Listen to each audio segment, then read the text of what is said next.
virtual dialogue. Hello, I'm Sonali Mathur, working with the Center for Sustainable Development Research and Leadership at TERI. This policy dialogue is part of the Act for Earth initiative by TERI, introduced at the 2022 World Sustainable Development Summit. Act for Earth includes two components, COP Compass and SDG Charter. Today's deliberation under SDG Charter will discuss pressing topics such as green and climate sensitive budgeting and internationalizing lifestyle for environment. Before we begin the event proceedings, we request all the speakers to turn on their cameras for a quick photo op.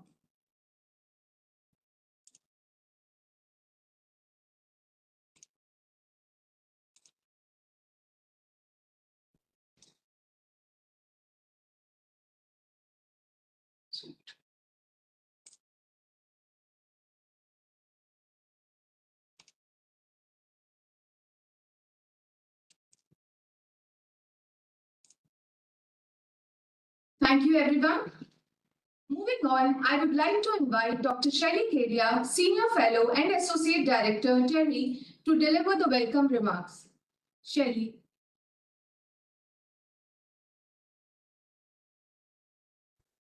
Thank you so much, Sonali. I would like to extend my heartiest welcome to all of you who have joined us for the virtual dialogue on SDG Charter, which is part of the Act for Earth initiative by TERI. And this initiative was launched at the valedictory session of the 21st edition of the World Sustainable Development Summit.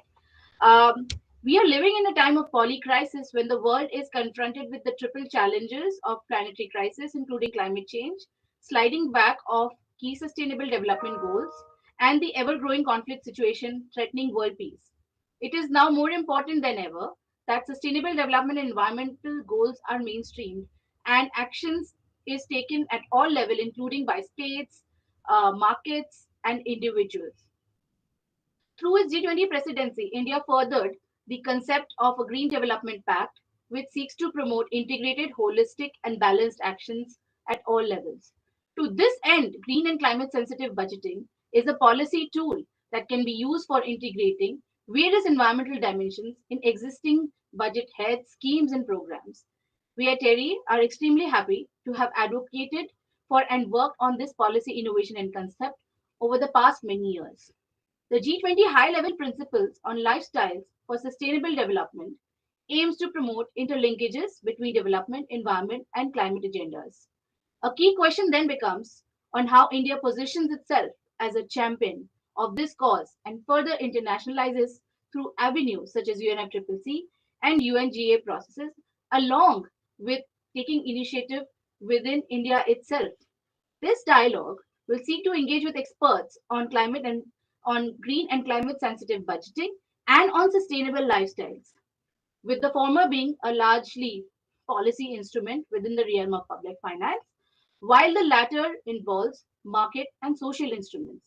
Of course, both these types of issues requires policy innovations that promotes complementarities between various policy instruments, market instruments, and social instruments, and promotes actions by not just governments and businesses, but also individuals and communities.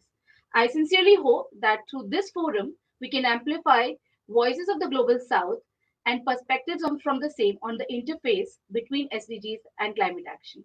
Over to you, Sonali. Thank you so much, Shelly. Now I would like to invite Ms. Palak Khanna and Ms. Madhuparna Mehti from TERI to give the framing presentation.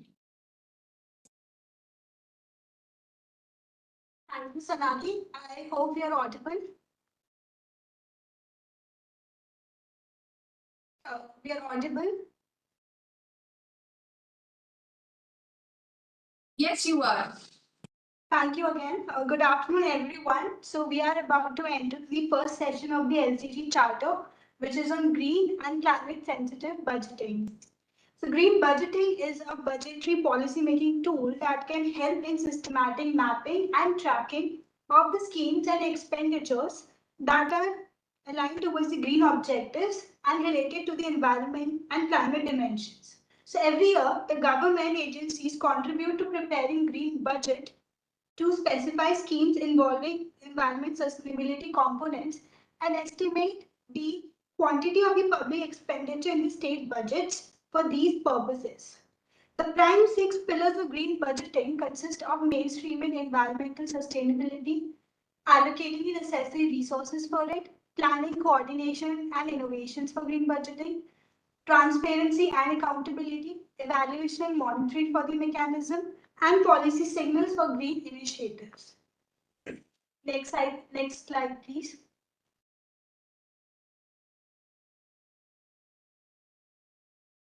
So looking globally at some of the countries that has adopted green budgeting includes Indonesia, which has piloted climate budget tagging in 2020 across its 2 and 3 provinces. The process of sub-national tagging involves two steps. First is identifying the climate-related expenditures, and second, to quantify the allocated funds for output. Similarly, in Philippines, the central government was mandated to create a climate responsive budget wherein it has adopted climate budget tagging, assigning codes to climate related programs in the budget. A climate change typology for the local government was established to categorize the adaptation and mitigation activities and determine its alignment towards the climate change expenditure. Next is France, which also happens to be the first country to present a green budget, wherein the budget expenditures were categorized as favorable, neutral, or unfavorable in terms of the environmental impact. Italy is one of the two OECD countries to have issued green budget statement, and similar to France, Italy utilizes the tagging technique within its green budgeting approach. A recent survey by the European Union in 2023 indicates that 12 member states are currently engaged in some forms of green budgeting, and five intend to adopt such practices in the future. It follows the EU climate budgeting methodology, wherein it monitors climate-related spending within the European structural and investment funds during 2014-2020 financial framework. It commits to allocate at least 20% of EU budget towards climate change impact, built on OECD Rio markers and EU methodology, assign weights to the project expenses based on their objectives. Then the project expenses are multiplied by the appropriate weight to calculate climate relevant spending. The fact sheets are used as examples of how climate markers are applied. Another common widely adopted framework is OECD green budgeting, which encompasses four key building blocks to ensure integration of green budgeting. First is institutional arrangements, where the government can lay national plans and environmental goals, fiscal planning, and investment decisions with green initiatives. Second is applying appropriate methods and tools to enhance decision making, budget preparation functioning, and having accountability within budget processes. Third is accountability and transparency within the mechanisms to ensure credible reporting information for impartial by fiscal bodies. And the fourth is to provide an enabling environment for green budgeting that relies on clearly defined roles, responsibilities, timelines, and legislative frameworks. Several states in India have adopted initiatives like climate budgeting or green budgeting. Ma'am, can you move to the previous slide? Yeah. Odisha started its climate budget in 2020 to 2021 financial year and adopted phased climate impact appraisal in its approach, where 11 departments contributed. And in phase one, climate change relevance is studied, where enhancing resilience and reducing adverse impacts are studied. Whereas in phase two, climate change sensitivity is studied, where impact on each benefits are accounted. And later on, these two measures are ranked based on the ranking system that they have devised under full, high, medium, low, and null categories. Moving on to Assam, Assam launched its green budget in financial year 2023 to 2024.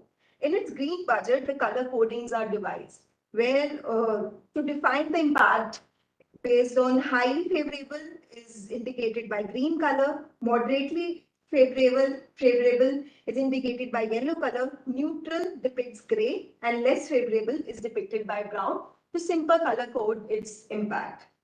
And 9 vulnerable sectors are mapped out across the initiative, and secondary level of tagging climate change is also done based on the 3 categories: climate change mitigation, climate change adaptation, and environment sustainability.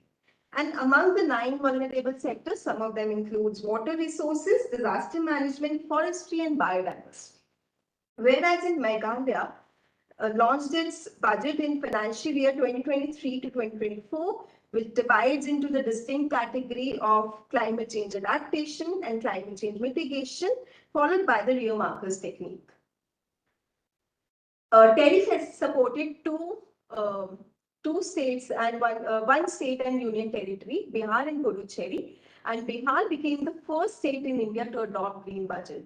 Themes and activities were developed and put into the proforma that was circulated by the finance department.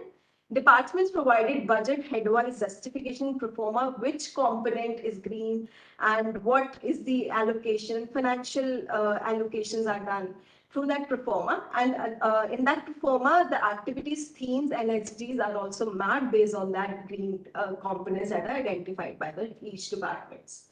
Then Bihar had a stronger component regarding the forest and biodiversity. Themes and activities differed to Puducherry. Green budget 2021 had 5,694 crores, and it rose to 9,921 crores in 2023 to 2024. The change significantly lead to 74%, which is positive. The schemes also rose to 134 in the latest report, and departments involved eventually increased to 19 in the recent report. Next slide.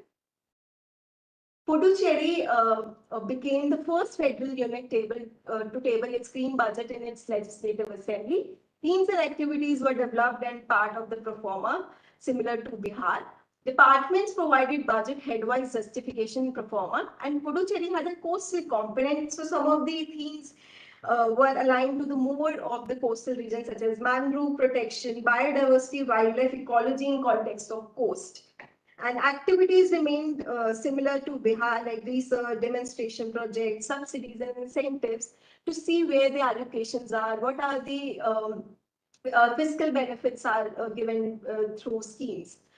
And in Puducherry, the baseline was set as financial year 2022 to 2023 to map and to see the progress over years.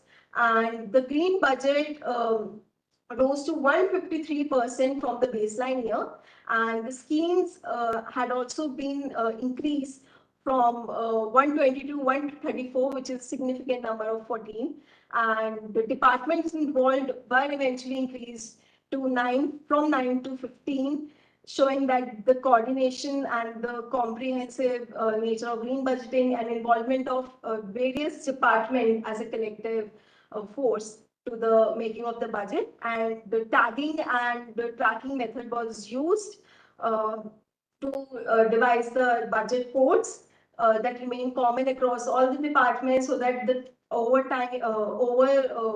the years, tagging and tracking progress can be checked upon and can be tracked. Next slide. Looking at the experiences internationally and in India, we see that green and climate sensitive budgeting can go beyond merely just tagging the activities and can be accepted as a self-assessment tools by the countries and the subnational units to analyze that how efficiently they are able to manage their expenditures. Few of the goals or few of the activities to which green budgeting can be mapped, like mapping budget allocation towards green activities, government can ensure that their budgetary contribution is made towards the sustainable development goals. Similarly, green budgeting can align with the set targets and principles of international conventions, much like the Rio Convention, and thus ensure that the financial decisions are in line with the international commitments. Countries do also have their own national environmental and climate goals. Mapping green budgeting with them will necessitate aligning budgetary allocation with the national objectives. Mapping activities which are positive and negative impacts to the environment will help establish a thorough evaluation of the budgetary activities to assess the environmental impacts. It will also help informing revenue aspects, which may include considering environment taxes and incentives to promote sustainable practices. To ensure transparency, accountability, and efficiency in the green budgeting and climate sensitive budgeting process, independent peer review mechanisms can be set up to assess and validate the alignment of budget decisions with the environmental objectives. These reviews will help identify the areas for improvement and ensure that the budgeting process remains unbiased and efficient. Next slide, please. So, three of the questions that we have for the discussion is number one, what are the benefits and challenges we see of the green budgeting as a tool for green and climate sensitive decision making? Number two, what are the key lessons that we can learn from the emerging practices on green budgeting? And number three, how do we harmonize the present frameworks and come up with a multi-dimensional, flexible and iterative framework to reflect issues and policy priorities? Thank you very much. Over to you, Sonali.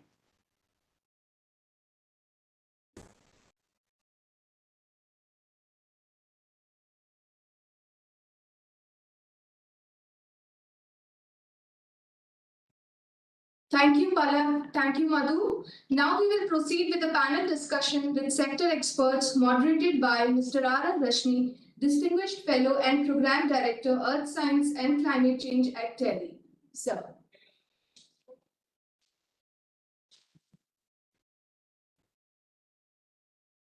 Thank you, Sonali, and once again, welcome to all the participants in this session.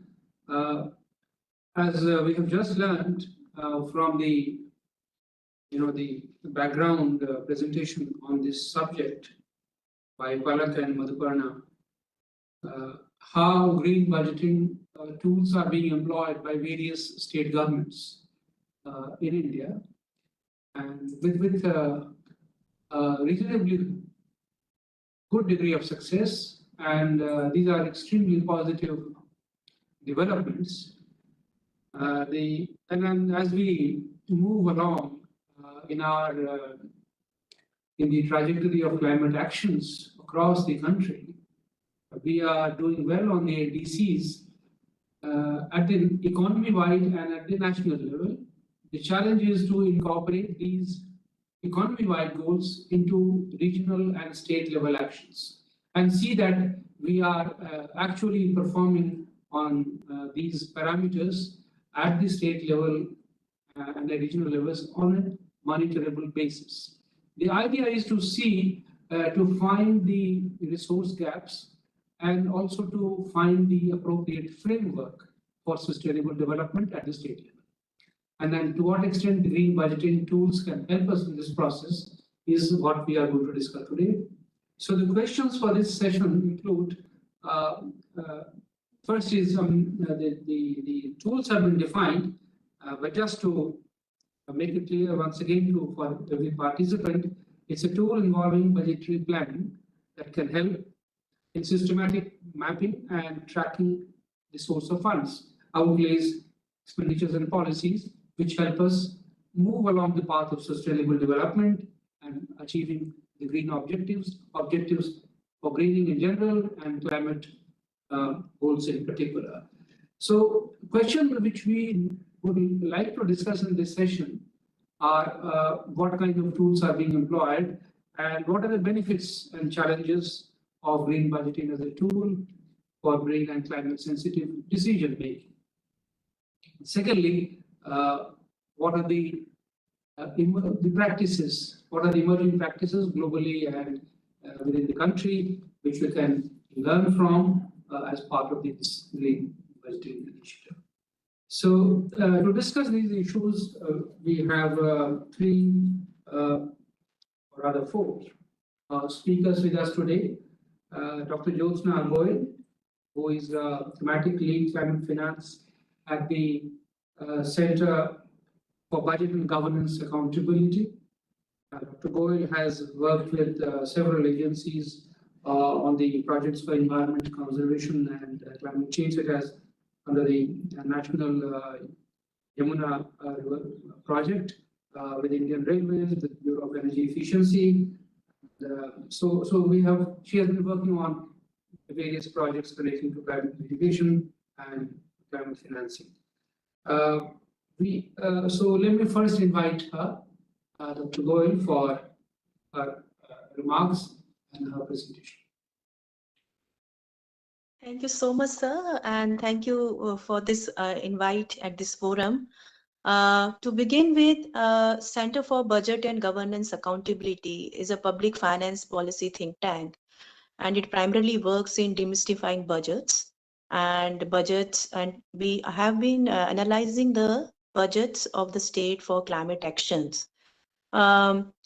So, I mean, our recent work is about the green budgets in Assam, and also we have been advocating and engaging with the government for the national climate and the green budgeting processes. As such, in the sense of benefit and the challenges, which is the first question posed to us, in terms of benefits, it's a process that it streamlines the environmental sustainability within the fiscal framework of the sustainable development processes. There are many dedicated statements being deployed by the state governments, like SDG budget, gender budget, and child budget. So green budgeting, in a way, can encourage the sectoral participation as a collective action. In the sense, if we see the climate actions, they have the co-benefits for almost all the SDG goals and indicators. So as in the framing presentation, it's been presented, so it encompasses most of the information and can be linked with all the SDG goals, gender budget, and child budget. So it's not only green budgeting, but it offers an opportunity of making the process inclusive and also, in a sense, mainstreaming the environment and climate change co-benefits planning process in all the multi-sectoral and intersectoral approach format. So that's the key. And if we see at the recent RBI report, it says the estimates of climate financing is changing from 44 billion USD per year to 288 USD billion, 288 billion USD per year. The public finance has a key role, which is is the central point of the governance. And if we once see the 46%, I would say, comes from the public finance resources, including the PSU funding. 20% comes something from the budgets, and the rest come from the PSUs and the international public finance funding sources. So I will say 46% of the public finance source, including budget, international climate force, funds, which also percolates from the budgets, plus the PSU budgets and the PSU's interventions from NTPC and other many sectoral budgets. It's a key to define the taxonomy and the objective of these finances lay in our hand. Over the years, the budgetary constraints have increased with the governments. There is a need to increase the effectiveness of the public financing for climate action. And at the same time, there is a need to build the cohesiveness in the public finance for the private finances. So as in the framing presentation said, that the green budgeting offers an opportunity for adequacy analysis. And also, it also helps in analyzing the overlapping area and the areas where the two stakeholders, the public and the private, can coalesce for different objectives pertaining to climate, environment, adaptation, mitigation, waste management, circular economy, and many more, green public procurement. So green budgeting offers that opportunity by giving a sort of a midterm review, baseline review, midterm review, and the final review, and also laying a foundation for the next year programming for the public provisioning by the government. So This is a key. Also, in terms of enhancing the policy coherence for meeting the national and the international commitments, every year we see in the national budget announcement so many schemes coming by the government of India. Government of India is seriously considering green bonds and launching green bonds in the national perspective, and state are the key custodian and the key implementer of these schemes and programs. So far, if we have seen, these green bonds have been launched by the national government at the national union government level, but not many custodians are there of these new financing mechanism like green bonds at the state level.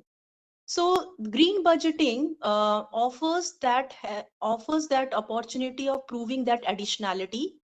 It gives an information, the statement of assets which lies with the government, state governments, which will help the state government to lay a financial proposal while going for a green bonds. So if when assessor is going for a green bond formation, these green budgeting statement can also give them an overview and the baseline information of the assets and the environmental monitoring and indicators which align with the government.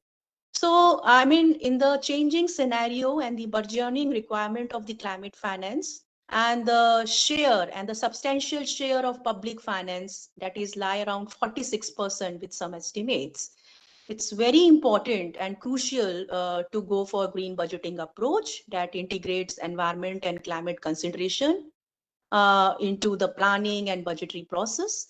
There are few challenges and the lessons which we have learned from our experience working with the government, state governments and all. This is every state has a geographical information and the geographical challenge and the climate change indicators. We cannot say that one size of structure and a standardized framework of green budgeting can be adopted by each state because the context of climate budget change from state to state. So this is a challenge that there is a lack of standardized framework, but at the same time, it can make the implementation complex and the context specific. But also we need to be mindful when we are going for the standardization for the state level that the local context is not lost.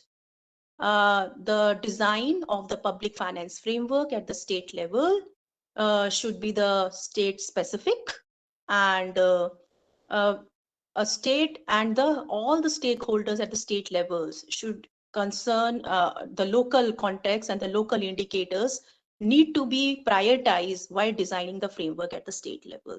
So that's why, I mean, if we see the framing presentation, the approach is varying across the states, be in Assam, Odisha, or Pondicherry, or Bihar. I mean, everywhere the framework is changing. I think it is good, in my opinion. And in the sense, but the basic principle should be common across the state, but there should be the framing of these green budgeting statement should be the state specific and the context specific. In terms of alignment with the economic development is another challenge, that balancing climate change and the environmental goals with economic development also remains a challenge. Sometimes the industrial growth and competitiveness is more important. The question which are unanswered in the green budgeting is, which is often asked, is where is the revenue sources? You heard that green budgeting is too much concentrated on the expenditure side rather than the revenue side. And in the forthcoming years, in our work, we are thinking we should, as a collective actions, also think about the revenue generation and adding the revenue dimension to the green budgeting, because the budget is expenditure plus revenue, not only looking at the expenditure side of it. So, I mean, in terms of management and assessment is another challenge, and there's also a learning. In terms of effectively managing and assessing the impact of green budgeting measures is essential, is most important, not only in terms of increasing the resources and increase in expenditure in terms of its volume, but in terms of provision, diversity, and in terms of whether it is actually leading to a scalability. scalability, and building a cohesive environment for leveraging climate financing further or not. So that's the key from my side. Thank you. Thank you, Dr. Goyal. Thank you very much for your extremely useful inputs on what the green budgeting can do. Particularly, you talked about this statement of assets can help us in mobilizing green bonds. And it's also useful to look at a common framework so that we can, scale it up across the country, help us help move in this process. Thank you very much. So let me now invite Ms. Samriddhi, who is an economist by training with Civic Data Lab, and she has been working on the climate-related challenges from a data perspective. She has been working with the Finance Department, Government of Assam, so I'm sure her perspective will be interesting and useful for us. So over to you, Ms. Samriddhi.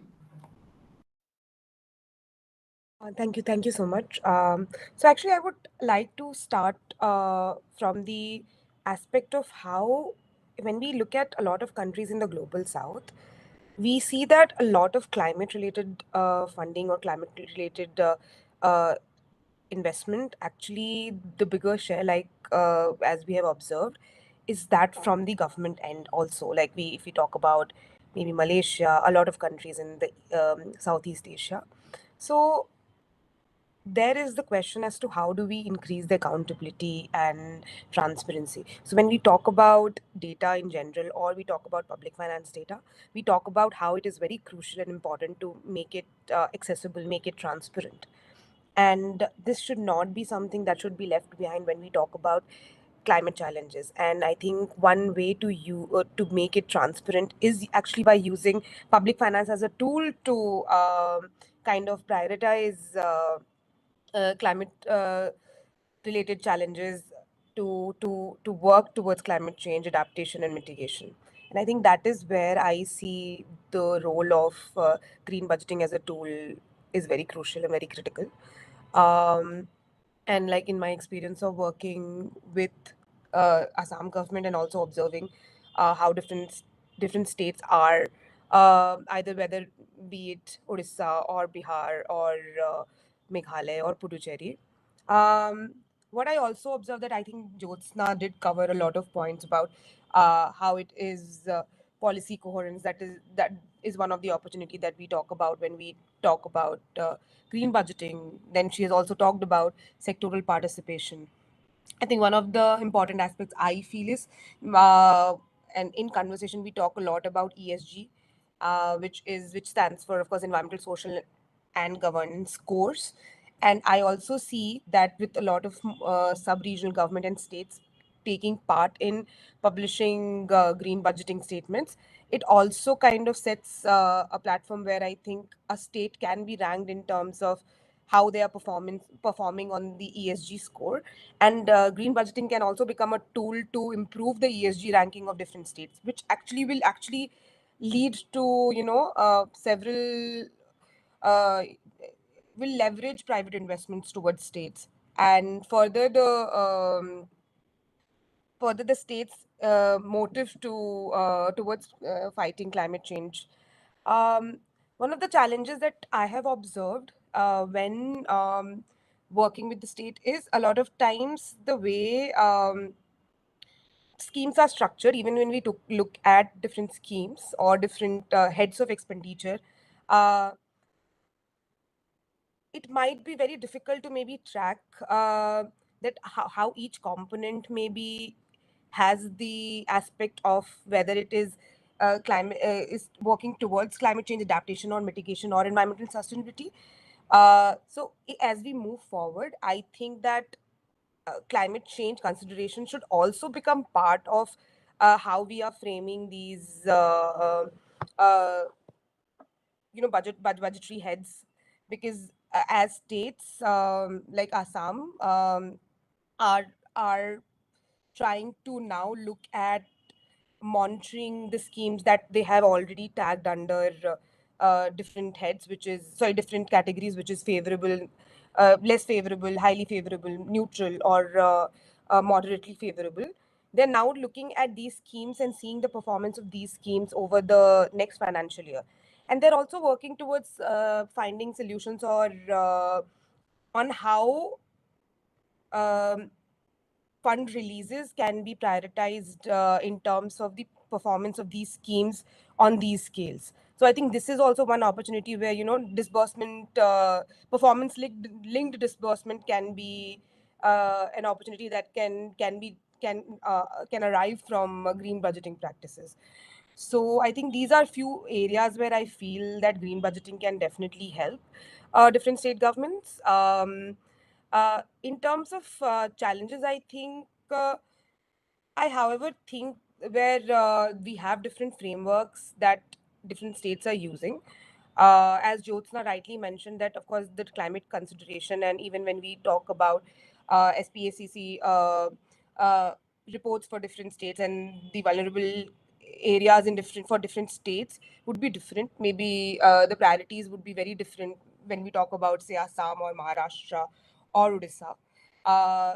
The principle, I feel, there has to be some coherence, some interlinkages between the principle that will then in the longer run help us make the green budgeting practices more comparable in terms of when we want to look at and learn from one state's as we see it for, say, maybe child budgeting and gender budgeting.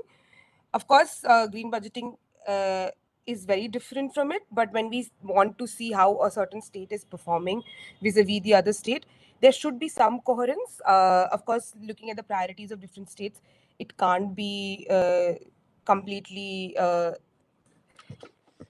duplicated. But yeah, I think building on those lines, I feel that it's important to maintain the consideration based on the state's priorities, but also bringing some intersectionality and kind of seeing where all these practices meet together is something that we all should work towards devising. Yeah. So that is something I feel is very crucial. And I also feel that there are several other opportunities beyond green budgeting that would arrive as a result. Is, for example, Assam right now has in the current financial year introduced a Green Innovation Fund, which is basically going to encourage different innovations which are looking at alternatives for either products that can then be linked with how different research institutes, uh, uh, different startups who are actually creating and working towards finding green alternatives. And this is also, they are trying to link it with their contribution towards enhancing the share of highly favorable schemes or projects or programs under different departments. So a lot of these opportunities will arise as a result as we see in the first year of introduction of green budgeting, and these opportunities will only double or multiply in the coming years. Thank you, Samriddhi. I have noted that you also more or less supported what Jyotsna Goyal had said about common framework and the opportunity to learn from the experiences across the states. So you need some kind of a framework, and the usefulness of green budgeting tool.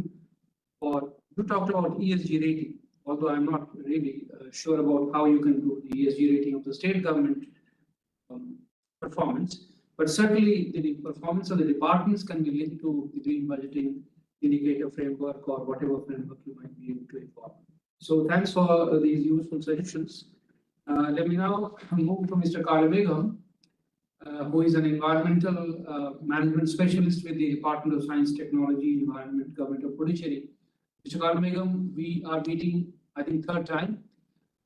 He has been the anchor of the State Action Plan in the UT of Puducherry, and he's really has an experience across a wide range of environmental issues. He handles the the coastal zone management, the climate change, of course, the strategic knowledge management action plan, the environment, the pollution control regulations. So he has a very rich experience in environmental management, and it will be, I'm sure he will have some very useful insights for this. So, Mr. Kalam, over to you. Thank you so much, sir. Good afternoon, everybody. It's my pleasure in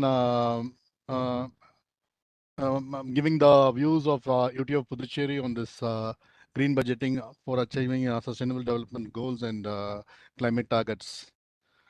So, as pointed out, it was our pleasure to achieve this fact that the UT of Puducherry is the first federal entity in the country to table a green budget in the regular budget session.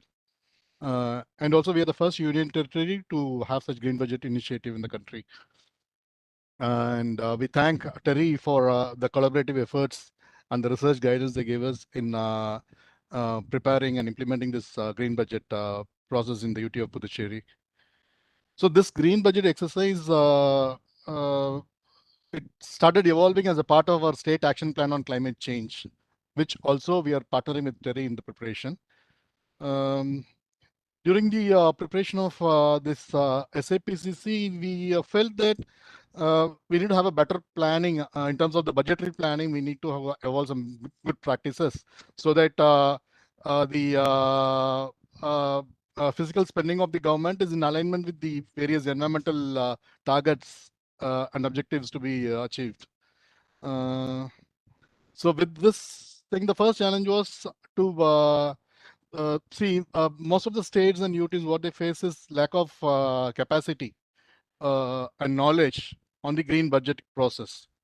So to begin with, a right collaboration with a knowledge institution is very much essential to get out of this challenge of lack of knowledge on green budgeting. And also, as it was already mentioned, the framework for green budgeting also is not that visibly available to the or accessible by the government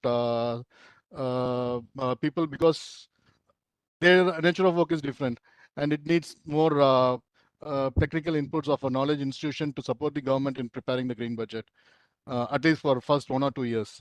So we had the opportunity of partnering with Terry, and so we were able to initially sensitize all the government departments and the at the bureaucratic level also, from at the top official levels of chief secretaries, and also at the we were first able to mobilize the political will of the government in the initial phase also through orientation workshops, and then we prepared proper framework, like a questionnaire to collect the various data required for preparing the green budget. We had identified almost some 25 themes relevant to various SDGs, and those themes were sent to all the departments, and the departments were asked to develop action plans during for the budget year. That was 23-24.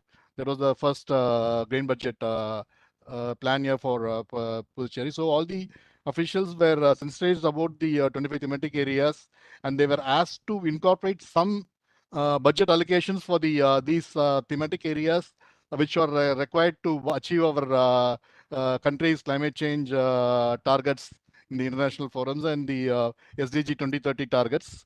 So that way, it was not just merely tagging the green budget components, but it was used as a tool for generating more green components, integrating more green components into the budgetary process. So that way, like when we assess the previous year, that is 22-23 budget allocation for the identified green component, with the current 23-24 budget, we could easily see a growth of about 150%. Like the green budget component was around 193 crore in the base year. And so for the current year, due to the sensitizations created among the line departments, stakeholder agencies, the budget rose to 483 crores. Green budget component rose to 483 crores. That is shows the strength of this green budgeting exercise. The advantage of the green budgeting exercise in achieving, rapidly improving the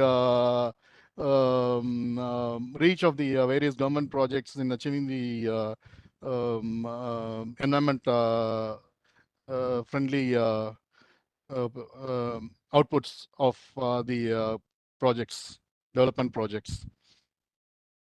So that way, it has been it's been a very good initiative by our UT of Puducherry, and we are also working on revisiting this budgetary process, how it is, how the various departments have actually spent the budget allocations for the current financial years during the next month during the budget review process, and then this exercise will be subsequently carry forward for the next financial year also.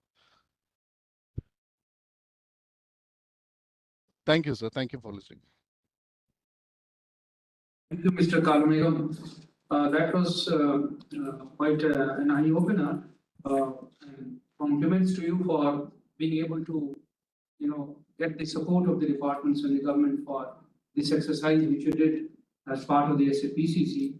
And the good news that you give us is that the departments are on board, and the thematic areas which you have outlined for them, and the indicators, based on that, you have been able to secure a higher budget for green actions or climate-related actions. So that's really interesting. So based on the kind of framework which Puducherry has developed, you talked about 25 things relevant to the SDGs, which you have mentioned to the departments. So it's a good beginning, and I'm sure these learnings will help and motivate other state governments as well.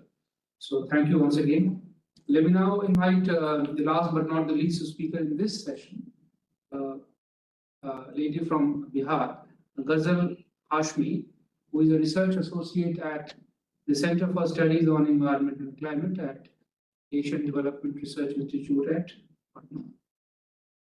Now she has been, she's an environmental engineer, and then she has been working in the areas of public finance, green budgeting, climate assessment. And earlier she has done some work for CSIR, Jorhat as well. So, Ghazal, over to you for your perspective on this and how you see this green budgeting initiative unfolding in Bihar. And they have taken a very important lead in this area. Yeah, am I audible? Yes. Yeah. So good afternoon, everyone. So I would like to share my insights from the green budget of Bihar, which has been happening for last 4 years, and which was one of the initiative state, one of a kind of initiative which has been done in India. So initially when the green budget was launched, the basic theme was that was based on the one of the flagship scheme of the Bihar government, which was Jal Jeevan Haryali. So it acted as a base of the green budget. So since the green budget is based on the objective and outcome, but it is not based on the expenditure side of the review, and we focus only on the schemes and the what the state plans through departments, and major stakeholders is the finance department, which aligns all the departments and planning department to work towards the green budget, also enhance the capabilities of the stakeholders.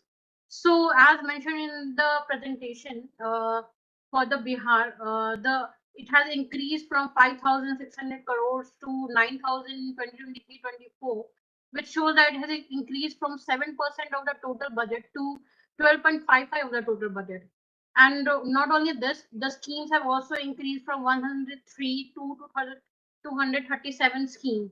So this shows that the more and more departments are joining in the green budget, and also the schemes are also increasing. Also, since we mark the green budget according to its range, that it is whether it is 100%, whether it's 75%. So we observe that more and more departments are now inclined towards 100% range, which includes that the agriculture department has the largest share, followed by the urban development department and environment and forest department. So overall experience from the green budget is that since the state objective is that to develop the uh, to get by 2070 to have a low carbon development pathway, so it can act as a tool to enhance the capabilities to towards a more net zero carbon pathway. So for example, one of the insight we got from the road construction department is that after launch of the green budget, they install 20% of the plastic in the road. So this shows that the departments are also inclined toward increasing their planning in their environmental sustainability activities. One of the challenges that we have recently seen that the resources, where will the resources will come from? We have been only estimating the budgeting that has been done, but we do not know where the resources. So one of the major challenges is that to enhance the resources from the whether from the private sector, whether from the green bonds, or whether from the other types of resources. So one of the major policies that the green budget in 2023-24, we saw that the Manrega was the largest contributor for the green budget, which has the thematic value of a green economy. So we green budget has also increased the green economy, and also the Swachh Bharat Abhiyan of the state of the national commitment of the national commitment of India. So the major contribution of green budget has been in these sectors. Also in the agriculture sector, it has not been only the green budgeting, it has also been climate sensitive, since it involves the SDG 13 also. So one of the policies was that climate resilient agriculture, which has been a major policy of the agriculture department. One of the limitations which I saw through the planning process was that there was a lack of knowledge among the officials, because this was majorly acted as an accounting process, and they did not have the knowledge about whether what SDG goals are there, what thematic values it adds to the environmental sustainability activities. So major limitation was that. So because they are just a budgeting process, they acted as just a budgeting process and did not consider it as a SDG goals toward. So one thing which can be done is that to increase the competitiveness among the states, that if they would enhance their capabilities in the environmental sustainability activities, the more funding they will receive and the more resources they will receive.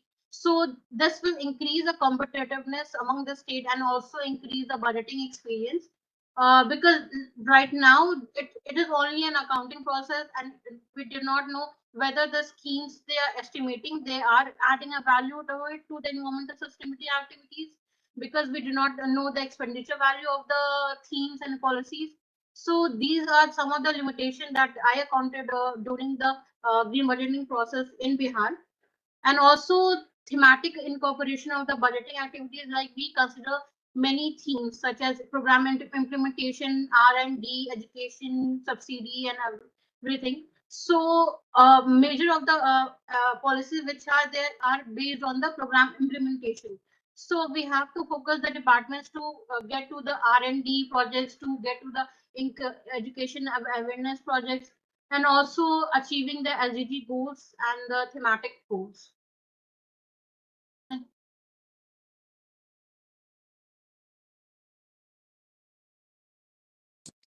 Okay. Well, thank you, Ghazal. That was interesting. And then you were very clear in your thoughts about how the green budgeting can move forward. You said currently the resources are being allocated on the basis of green indicators, but there is no expenditure monitoring. So perhaps that can be used as a tool for future resource allocations, to which you mentioned this as a specific possibility. Samriddhi had also talked about this, and then the the areas, the gap areas are the building of the capacity at the party level. They don't have adequate knowledge of the procedures of how to account for these green goals, and the increase in the resources, finding appropriate resources for enhancing the green budget. So thank you very much. With this, we have come to the end of this session, where we have discussed the green budgeting issues. So we can take these questions. There are some questions which we have received from the participants. Any one of you are most welcome. I would just mention the questions which we have got so that you can all take this into account. First is, how will the green budgeting facilitate policy implementation? Second is, how to make green budgeting, how can it improve the profitability of companies? It's not about state governments, they're talking about corporates, companies, and how they can factor in the ESG into their performance. So that is obviously nothing to do with the state governments, but certainly it's a relevant question as to how ESG rating can be improved for the business entities. And lastly, about green public procurement, whether this can be integrated with green budgeting. So I would request maybe Dr. Goel first to go for this, and you are free to answer any one of them. On the first question of green budgeting, how green budgeting can facilitate policy implementation. Any policy implementation starts with recognizing the baseline, monitoring where does they lie. I mean, where is the situation is. So, I mean, green budgeting is facilitate that information, and it helps in recognizing the monitoring and the monitoring indicators and the where the situation lies, where the government are spending actually on various objectives related to environment and climate change. So once the government have that information, that whether the resources and the expenditure they have been incurred are adequate and not, they can design the policy framework in giving a cognizance of what the statement, green budgeting statement is saying. On the second question of profitability of companies, ESG in their performance, as I said, public finance has a central role in managing the climate finance, is a central entity, be it the policy or the corporate policy or anything else. So, I mean, with the green budgeting, since the session is on the green budgeting, as the Samriddhi said, the ESG comparison can be made. The companies will be attracted to the states which are performing better on the ESG indicators. So, I mean, it's sort of giving an information to the companies to participate in the states and encouraging giving a correct investment environment to this companies to go for the state ventures and collaborations.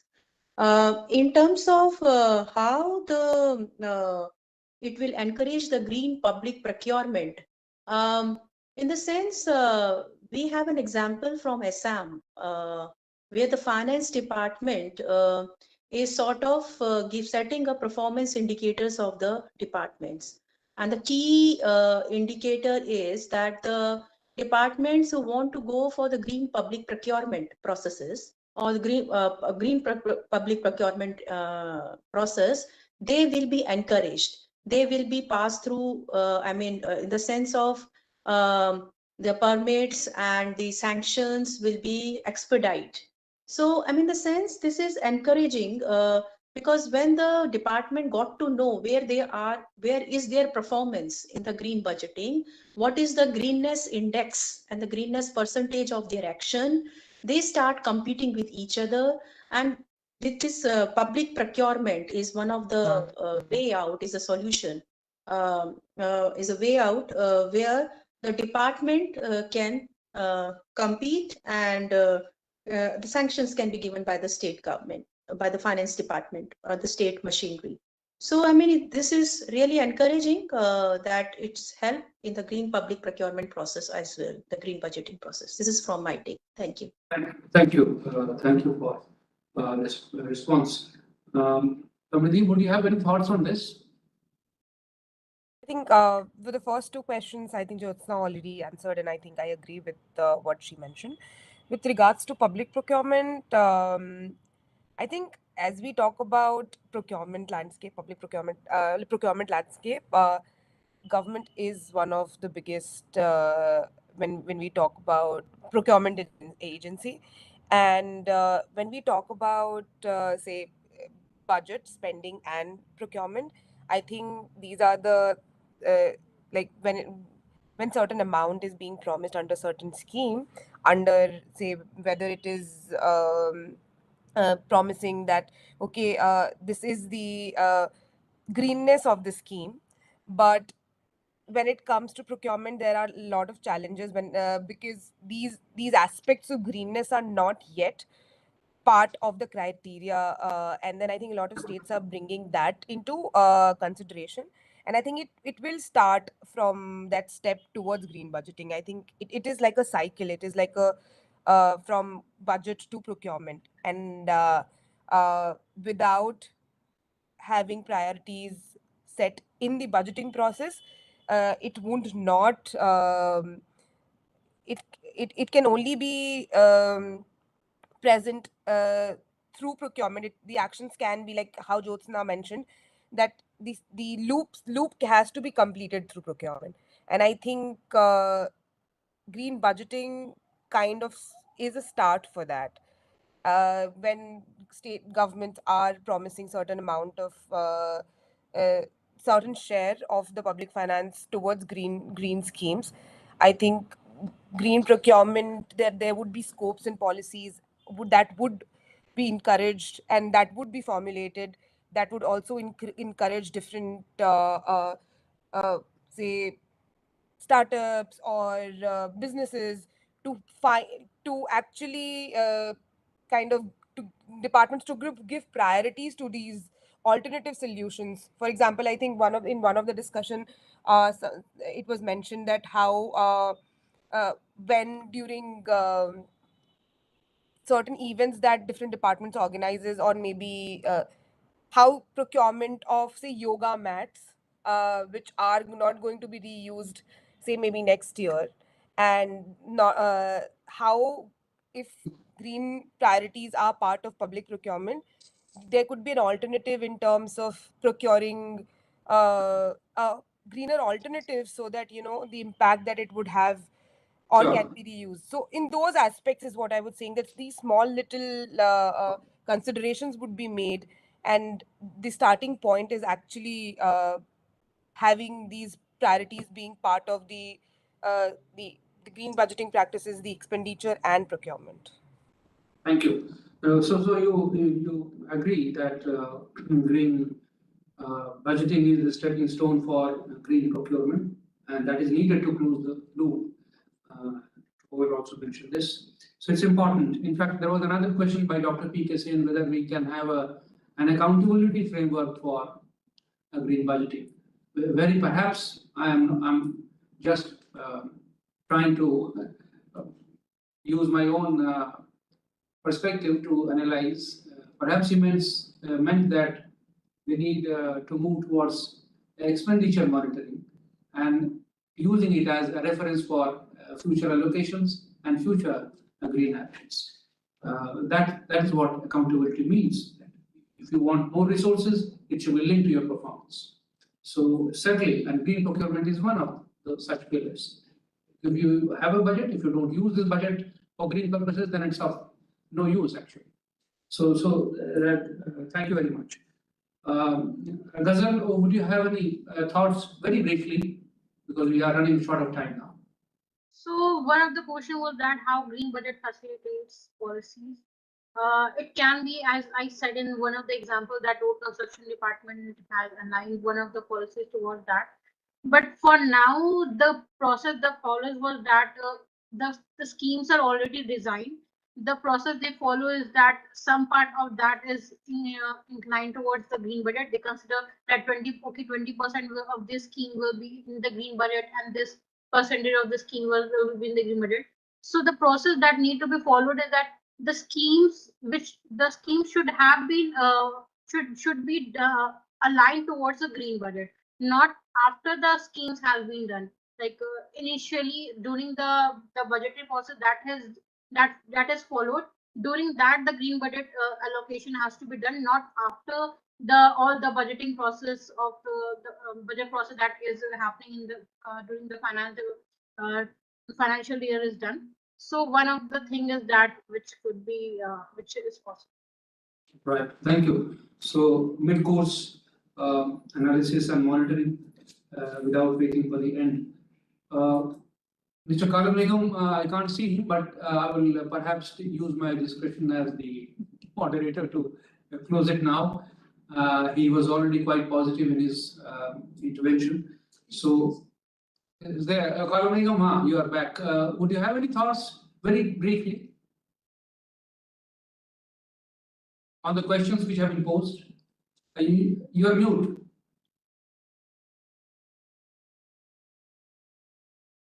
So please, Yeah. I just wanted to reiterate that the green budgeting is a very valuable tool, and the state governments should move towards utilizing the full power of the green budgeting exercises at subnational levels. Okay, thanks. Thank you very much. So with this, let me thank all the panelists once again for their contribution and their analysis and the way they have enriched our thinking on this. So thanks, and to all the participants who have asked the questions. Thank you once again. We'll move to the next session now. thank you, Thank you so Mr. much. Thank you, Mr. Rashmi. Thanks. Thank you so much. Thank you so much. Thank you, sir. Thank you, Mr. Rashmi and panelists for a comprehensive discussion. Moving on to the next section on internationalizing lifestyle for environment, I would like to invite Ms. Shivangi Raj from Delhi to give the framing presentation.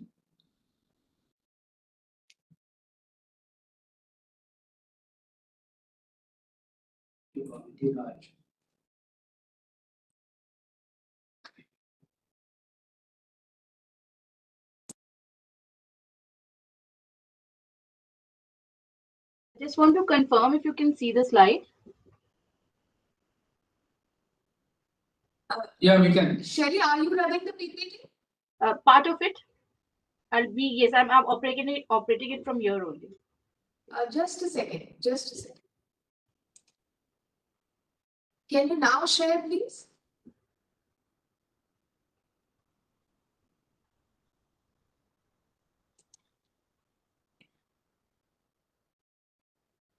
Is it visible? Yes, it is visible now. So thank you so much, everyone. I'm here with my colleague Shivangi, and we will be giving the framing presentation for the session. And as this was already discussed before, that the study is part of Act for Earth initiative, which was launched at the valedictory session of the 21st edition of WSTS, which has two, and this Act for Earth initiative has two components: COP28 Compass and SDG Charter.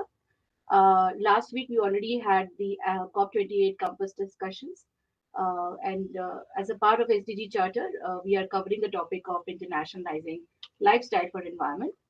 But to begin with, we'd just like to start with the fact that, when we talk about lifestyle for environment and unsustainable lifestyles, what is the kind of image that comes to our mind?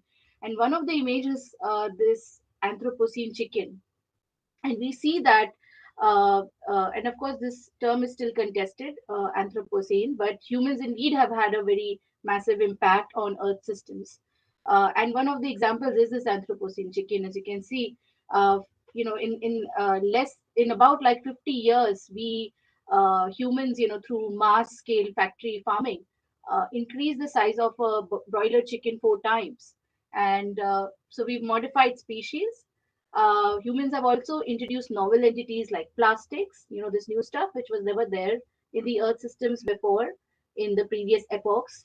So this is again one more imagery that comes to mind, which qualifies that we are indeed in living in an epoch where humans have had unprecedented,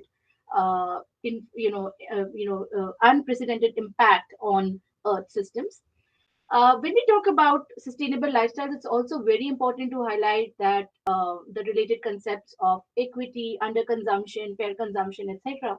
And nothing else specifies it as much as the climate change discussions around equity. If you look at cumulative CO2 emissions, and this is the latest available data from 1850 to 2021, the top countries in terms of cumulative emissions include United States, EU, China, and with United States alone accounting for about 1/4 of the cumulative CO2 emissions. When we talk about per capita emissions, we see that Saudi Arabia, Australia, and US are the top three countries in per capita emissions, with the world average being just 4.7. And for instance, Saudi Arabia having per capita emissions of 18.7, Australia of 15.1, and US 14.9. Whereas at the bottom three, we see countries like Brazil, Indonesia, and India being the lowest of just 1.9 tons per capita emissions. And when we talk about policy relevance in terms of in terms of like national policies, subnational policies, as well as internationalizing of lifestyle, unsustainable patterns of production and consumption were discussed as a part of Agenda 2021 as a part of 1992 Rio Summit. Also, in 2015, we had a dedicated sustainable development goal on sustainable consumption production, which does include aspects of life. And India's Prime Minister did internationalize life when he announced a life movement at COP26 as well. And lifestyles largely is seen about actions which involve individual choices and attitudes towards consumption of goods and services to further human well-being while minimizing ecological footprint and ways to promote intra-generational and intergenerational equity for sustainable development. What we also see is it's important to consider related concepts like underconsumption, equitable consumption, as well as fair consumptions. One way of looking at lifestyle is to look at it and frame it within the context of resource value chains. Some of it also popularly known it as life cycle approaches, which considers aspects related to resource extraction, manufacturing, use by consumer, as well as waste or disposal phase. And largely, when one talks about individuals and lifestyles, like such as you and me, we talk about it in the context of the use phase and disposal phase. But then, of course, the whole concept of lifestyle also means that if collectively consumers unite, we can also influence the manufacturing as well as resource extraction phases. So, for example, if everyone does, kind of decide to just use recycled products or just do away with demand for certain products itself. So I will now request my colleague Shivangi to step in for, we've developed a sustainable consumption index. We did this last year as well. We've updated the data. And Shivangi, over to you. Thank you, ma'am. So in order to analyze and quantify sustainable lifestyle of G20 countries, which now includes African Union group as well, we chose the following 4 indicators, which reflects the consumption patterns of the consumers, that is the common masses. These indicators can be considered as proxy indicators. For food, we've taken meat supply in kilograms per year per capita. The IPCC states that reducing excessive meat consumption and a shift towards plant-based diet is an important tool for environment protection. The next indicator is total energy consumption in transport sector, then the total energy consumption in the residential sector, and for waste management, we have taken plastic waste generation in tons per capita. We have further normalized the indicators for the index. After creating the individual index for each indicators, we came up with a composite index and then a sustainable consumption score.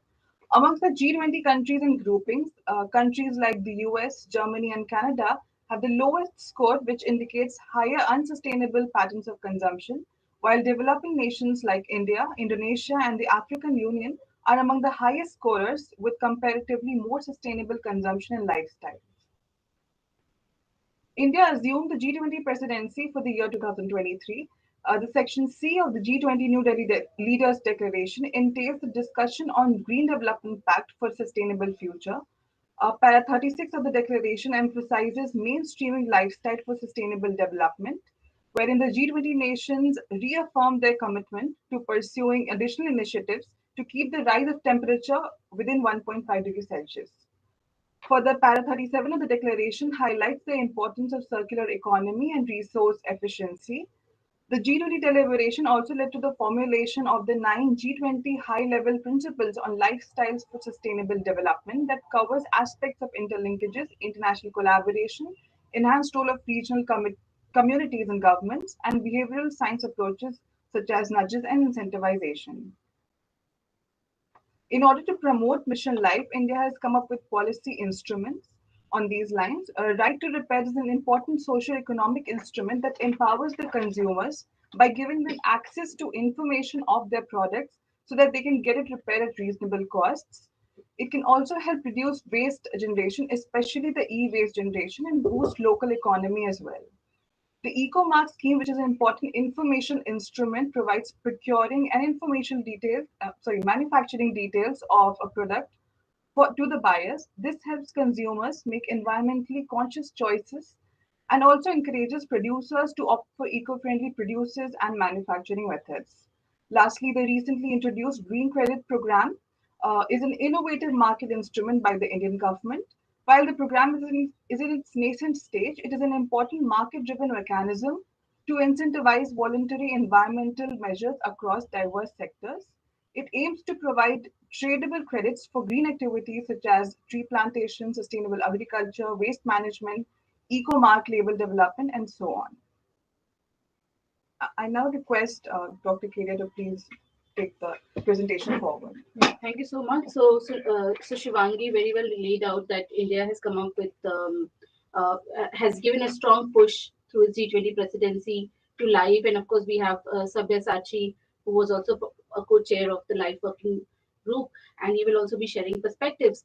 So, but what about internationalizing LIFE even further? India, of course, announced it at COP26. Then it had outcomes related to LIFE at the G20, including the G20 high-level principles of on lifestyles for sustainable development. And this, we feel, forms a very strong basis for India to use as a tool to mobilize support and norm evolution to further internationalize LIFE. And it is not a tough, case to make for anyone that lifestyle is important, because there is an emerging scientific consensus that sustainable lifestyle is a solution to climate action. And it is either coming from bodies such as the IPCC, UNEP, as well as IEA. And India can take a lead to garner support on sustainable lifestyles in the UNFCCC processes. Under Article 2 of UNFCCC, as well as the Paris Agreement, I mean, different countries have used this article to introduce new agendas, such as just transitions, that can be considered by bodies such as SBI and SubSta under the COP discussions. And India too can, evoke this article and perhaps think of internationalizing LIFE if it wants to do so. And similarly, in the space of UN General Assembly, there is also, countries can sponsor resolutions. We've only seen so far 3 resolutions that relate to sustainable consumption, and that too does not really focus on sustainable lifestyle involving individuals and institutions. And India can perhaps use this as one of the forums, use the UNGA as one of the forums to further sustainable lifestyles. And if it wants to further internationalizing lifestyle, because the initial thinking of India was not that it should just be India that taking the lead to it, that it becomes a global mass movement. So this is the last screen where you see the questions for discussion, which was already circulated in the concept note. So what are the avenues for internationalizing lifestyle beyond India's G20 presidency? How can LIFE be advanced through forums, international forums such as UNFCCC COPs, as well as the UN General Assembly? What instruments are needed to strengthen vertical and horizontal integration? What type of policy instruments, whether these are market instruments, social instruments, and other kind of instruments such as regulatory instruments and information instruments like eco-labels. Over to you, Sonali. Thank you, Shelly and Shivangi. Before we begin the event proceedings, we would request all the session speakers to turn on their cameras for a quick photo op, please.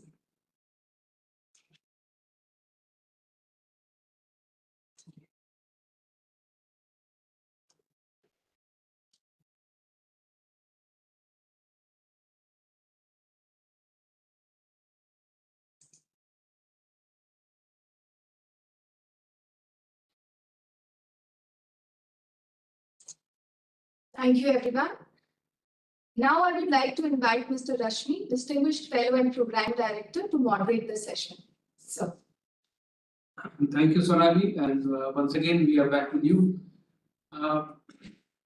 Shivangi and Shaili have very ably and very comprehensively outlined the issues involved in taking the idea of sustainable lifestyles forward, domestic level, international level. The question is how we can incorporate this into global goals. India is a very country which is doing very well as far as this sustainability of lifestyles is concerned, but the world is certainly not on the same page. How can we do this at the global level? It's not just in, before we go to the action stage, we have to agree on the principles. And Shali and Shivangi, they highlighted a framework for measuring the sustainability in terms of lifestyles. And whether we can use this for pushing this idea forward and how. There are international bodies which are available. The SDG goal is a global goal, but unfortunately there is no mechanism available to us apart from disclosing in terms of progress on SDG 12. We have no way of actually measuring the performance of communities or individuals or countries. So the question is, how do we do that? So we have how can we internationalize this, make it a part of the discussions in the UNFCCC, in the IPCC, in the other bodies that are available to us, and how do we increase this awareness amongst the individuals and communities? What kind of environment do we need for this? And lastly, obviously, the question is, which is bugging everybody, whether COP28 will at all talk about lifestyles, sustainable lifestyles. They have a number of issues on the agenda, but will this be voiced by anyone? And if yes, in what form? So to discuss this, we have a very rich panel of 3 speakers. The first speaker whom I'm going to invite today is Dr. Sabyasachi Saha. He is the Associate Professor at the Research and Information System for Developing Countries. It's a well-known think tank in the country. And then Dr. Saha is an expert on the international trade, development policy, economics, innovation economics, and he has been working with the SDG issues and developmental issues for a pretty long time, and has contributed very comprehensively to this subject. So, Dr. Saha, what is your take on this issue?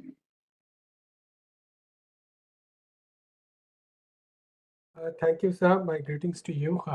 And I'm really honored to be invited to this very important dialogue. And I'm happy that Dr. Shelley and others who have been part of the discussions during the Indian G20 presidency on life and the policy infrastructure around it is taking the lead in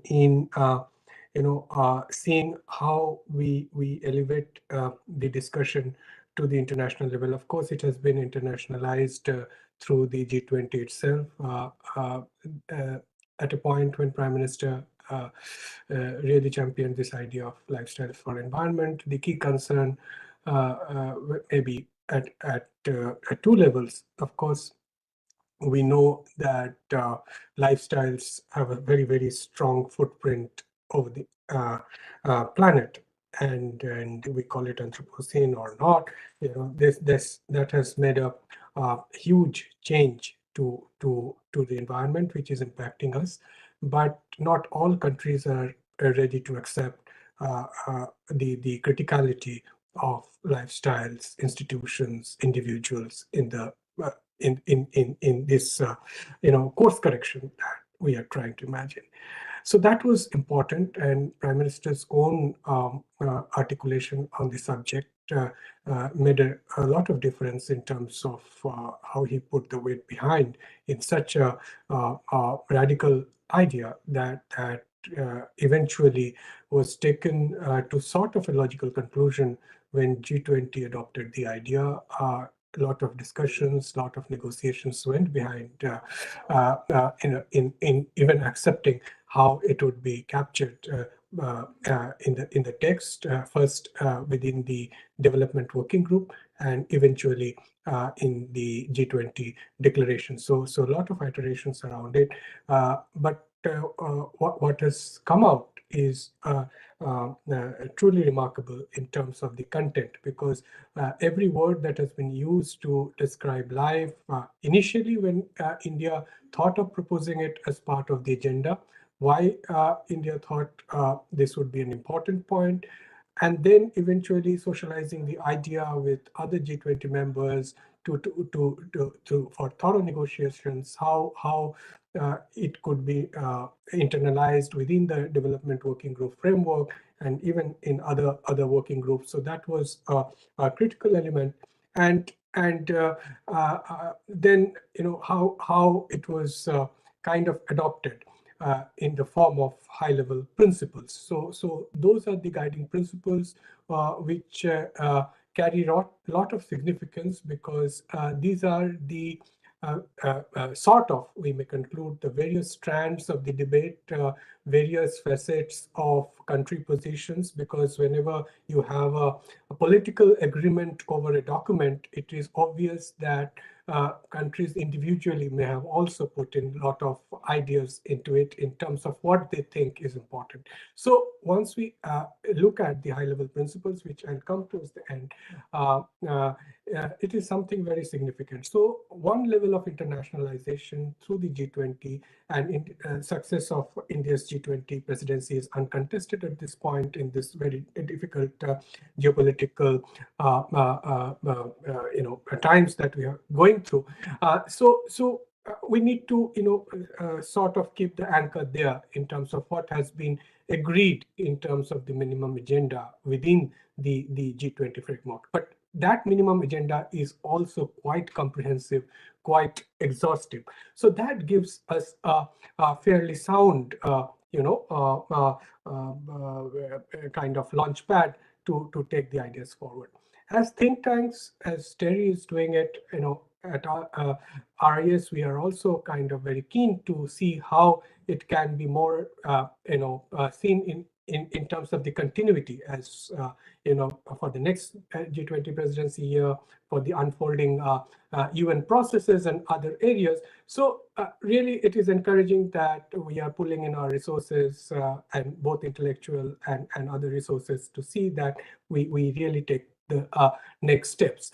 And the critical elements there is, of course, what in the presentation itself was very comprehensive. We did see the elements of measurement, because you need the picture to be black and white before people, and it is not in terms of the climate change, but how it impacts individuals and societies in different countries. And for a large country like ours, we need very, very serious research on how climate change impacts us and why it is important. The second part is also the kind of research and evidence that we need on the instruments that Dr. Shaili mentioned in her presentation. The other consideration for India, which perhaps led to such a strong positioning on life, is not just to be mindful of the fact that India is concerned and India is keen to take up an agenda in the G20 that it feels strongly, but it is also very meaningful for the global South. So that perspective of global South in the life agenda is very, very important, because the unequal burden of climate change, how do we try to, kind of have a very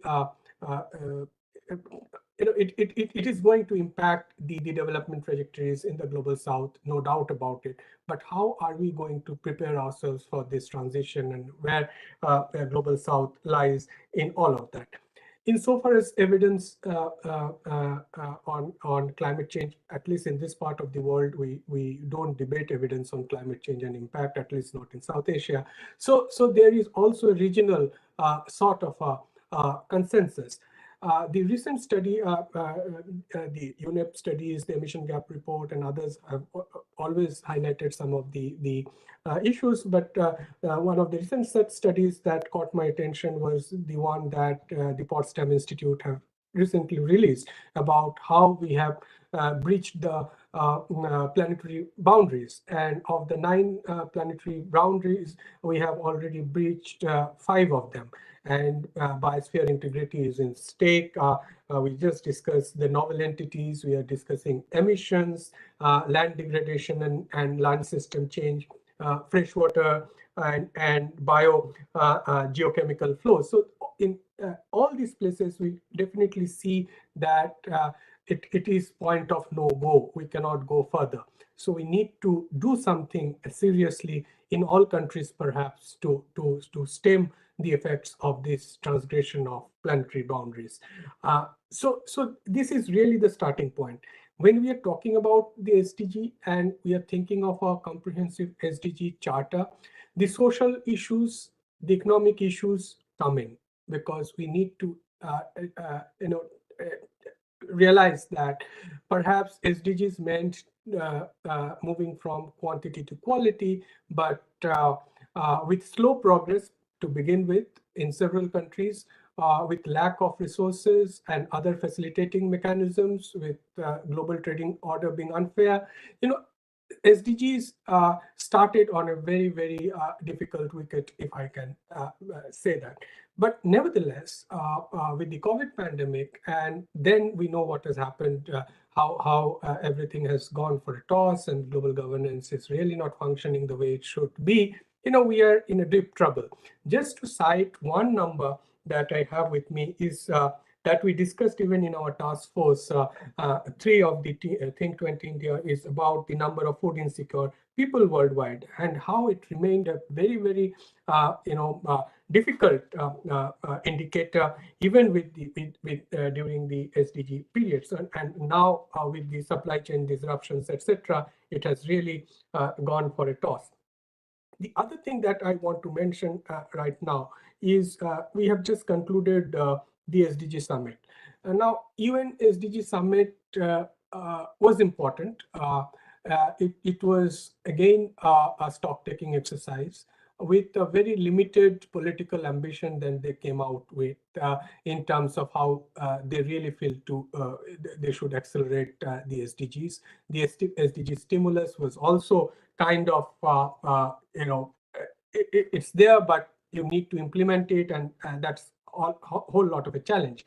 But Indian G20 presidency, I think, was the real turning point, if I should say, in the discussion on SDGs as to how do we accelerate. So the new principles that came in, India was successfully taking the legacy issues of financing the resource flows, both the Sherpa track, discussed several issues from development to agriculture to health, etc. But equally in the finance track, the issues around how additional resources can be mobilized. So all of that, and eventually the new action plan on the SDGs meant that there was some serious thinking at the level of, and once this has been accepted as an outcome, one should take the political mandate clearly out of this. So one has to really see, because G20 has a continuity issue, because it changes, the issues changes from one presidency to the other, not in spirit, but in articulation, perhaps. So sometimes messages gets lost in this transition. UN is the custodian of SDGs. They measure it, they keep the documents, they debate it. So there has to be a very close coordination between what has been accepted at the G20 forum and what UN is trying to do as part of the agenda, because you need a lot of cushion for smaller economies. That is not happening at this point. So G20 action plan on SDGs has been a key outcome, which would be important. We should not let it go unnoticed, I should say, on the international agenda in the coming days. So has been, when we say that we take the legacy issues with us in terms of financing and other issues, Indian G20 presidency was also quite effective in terms of suggesting new solutions. So as they say, that action-oriented and solution-centric approach. So whether women empowerment could be an entry point, and how it can be really strengthened to act as a lever of change, how digital technologies could act as a lever of change, how financing, low-cost financing can act as a lever of change. So specific and on renewable energy, several new initiatives were kind of announced. So how solutions matter both for SDGs as well as the climate agenda, that has been the key focus perhaps. And if we look at the G20 declaration itself, first the development working group outcome and then the G20 declaration itself, how so now that there is a set of 9 principles accepted by the G20 on lifestyle for environment, or lifestyle for sustainable development, as it has been argued, you really need to absorb it as part of the functioning of the international institutions. So when we mention international institutions, it is not only UN and UNFCCC, but also the international financial institutions. So that is a political mandate. So it has been accepted as part of the declaration, and one should see that the momentum is kept up for the international financial institutions overall, both the multilateral ones as well as the regional ones. I am not getting into the 9 principles, but I really want to say that these 9 principles is a politically agreed set of principles. Now, all countries must have given their thought to it. The language that has been accepted makes a lot of sense. The primacy that India could deliver on integrating the development and the climate agenda together was of key significance. India talked about local communities, local governments, and also the traditional systems of knowledge, apart from financing and international cooperation. I would take another 2 minutes, perhaps, before I close, to talk about our own experience. And Dr. Kedia, Dr. Professor Kundu is already here. We all have been part of a unique task force of the Think 20 India, which was on life, resilience, and values for well-being, which itself was an experiment on how we internationalize the idea. Because beyond the rhetoric, beyond the, one can get stuck in life, but lifestyle is more generic. Sustainable development, nobody objects to, but the centrality of the systemic change, perhaps. So one needs to put the agency on the individual, but at the same time, to enable the individual, you need the systems to reform as well. So from that perspective, what can be a common minimum agenda? So that was a meeting point for a range of academics and scholars from across the world who could put their thoughts behind this idea, and where we worked on 4 principal work streams, that is on promoting sustainable consumption, something that sounded very esoteric at the beginning, but how do we build integrity and ethics and value system in the transformation process? Because that way you connect to the cultural underpinnings in every society. So that, because on one hand, the economic systems have kind of, the way it has overgrown at this point, it is devoid of the ethical framework that is required. But how do we build in that? The measurement part was also discussed at various levels, even the new metrics, the new well-being measures, the measures that complement the GDP, etc. And of course, the financing. And before I close, I'd just like to inform something that we are also coming up with this month. is a global summit on life economy. So it was, planned a few months back, but it got postponed. But we are doing it on the 26th and 28th November, which is just before the close of the Indian G20 presidency, and we are calling it G20 Summit on Life Economy. And as we are saying, internationalizing the idea, it is also about taking the principles to action. So that would be the real focus of the forthcoming summit that my organization is, RIS, is putting together with a lot of international experts who are coming down to Delhi for this particular event, where we are really looking at the economic systems perspective, how to bring in several actors, the entrepreneurs and others, the social entrepreneurs, etc., to work on action or a roadmap on the life economy itself. So with this, I close, and once again, I am very, very grateful for this opportunity. Thank you, Dr. Saha. You have ended with a suggestion on the roadmap, which your next conference will discuss. But I was struck by one of the thoughts which you mentioned about, you have emphasized that for the first time, perhaps the G20 has accepted the idea of lifestyles and expounded on that. And this is a very good signal for the international community. Hopefully it will get, it will be taken forward, and in other forums it will start making positive reverberations. So that's the part of the international process. It's very incremental process. It takes time, but certainly it's a very positive step. But what you said was, it struck me, was about the lifestyle being incorporated as an objective of the international financial institutions. Why it struck me was because we are, often told that the international financial system should mainstream climate change into their financing, into their operations, into their action plan. So why should they not integrate lifestyles into their action plan? So this will diversify their objectives, and it will also somehow counterbalance the emphasis on the transition away from the fossil fuels.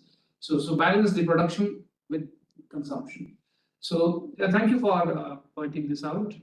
And let me now go over to Dr. Swayam Prabha Das, who is the Associate Vice President with the Development Alternatives Group, the lead for policy research and planning. Development Alternatives needs no introduction. One of the important, outstanding think tanks in India, and Dr. Das has also done commendable work in various areas of climate change, human development, skill development, gender, and she is part of the IUCN Commission on Environmental, Economic, and Social Policy, System Management. So in the large subject. So Dr. Das, over to you for your thoughts on this. And let me just, for the two of you, the speakers, that we have about 8 to 9 minutes each, so that we can conclude with a question and answer session. Thank you. Thank you so much, sir. It's indeed an honor to be here, actually, and to be able to kind of talk about the G20 and the life here. And I was part of the G20 Secretariat, sir. And this gives me an opportunity also to mention that actually it's not so easy as we see HLP on lifestyles, life coming out. It was a lot of hard work. And I mean, it was also a lot of backdoor diplomacy, if you know what I mean. And getting the G7 countries and emerging economies to agree on a common minimum agenda for life was really not easy. So I'm actually going to take us back one step back, and I'm going to talk about the ancient wisdom and knowledge and traditional knowledge that was actually the framework for growth for many, many centuries for all of us. And slowly, with industrial revolution and with a lot of shifts in consumption, production. We moved to a very unsustainable and a very fast moving use and throw kind of a culture. So it's not new, it's not very old that we are into this framework of use and throw, but sustainably, we as Indian culture and many of the ancient cultures, if you look, they have been sustainable over a period of time, and they have actually contributed to very low carbon footprints. They have been more ecologically sensitive, um, very low on their ecological footprint, the water footprint, the food footprint. So I think over these last century is what we have seen the change. We have seen a turn towards overconsumption, and I think also towards unsustainable use of our resources. And that's also tells us that it's time now to redefine, recognize, and probably reconnect with nature for sustainable living, for sustainability, for future. And we should actually talk about the 3 R's that connect us, and that is recovery, regeneration, and reproduction. So when we talk about consumption and production, we talk about the R's, that's recycle, refuse, rethink, redesign, repurpose. But I would like us all to start thinking about recovery, regeneration, and reproduction, which should also bind us with the well-being with the nature. So starting off with that, we should also think about the integrated and ecosystem-based approach that not only talks about how we are reviving our ecosystems and our talk more on the conservation of it, but also how it connects with a social dimension, which is so very important for existence for all of us. And that also would lead to nudging actions at various levels, shifting mindsets, shifting behaviors, and also being mindful that your consumption and my consumption, whichever way, whatever level, is still impacting. An environment is not bound by political boundaries. It's not defined by policies. So as we see in climate change, whatever actions we take here or whatever we discuss or do in Western countries, whatever we do, it is impacting everybody in a certain way.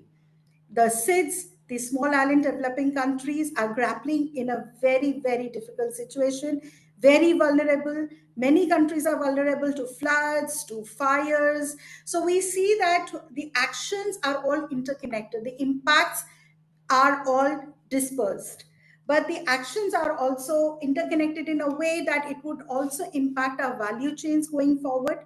So how do we mend ourselves? So G20 actually talks about when you bring about so many countries together, which is also of the G7, the developed and the emerging countries, and how do you bring them together to kind of build a thinking where you can bring together some action points where we are all kind of reducing or minimizing the impact on the environment. How do you shift to sustainable lifestyles? Moving back and moving forth, sometimes we feel that it is easy, but it's really not. And here also the cultural dimension is also very, very important. So sorry about this.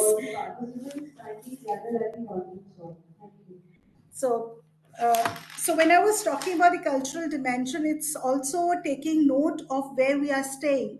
What are the realities of those areas? What is the people dealing with? What are the climatic conditions? What is the food that is available? And what are the resources that's available? And how best can we take care of our livelihoods, which is connected and is linked to these resources? So livelihood is a very important component. So sometimes when we think about consumption and production, we kind of say that, okay, let's ban plastics, let's do this, let's do that. But where is the livelihood of the people going? We need to be a little mindful of that also. The connect of people to their own prosperities, to own growth is also linked.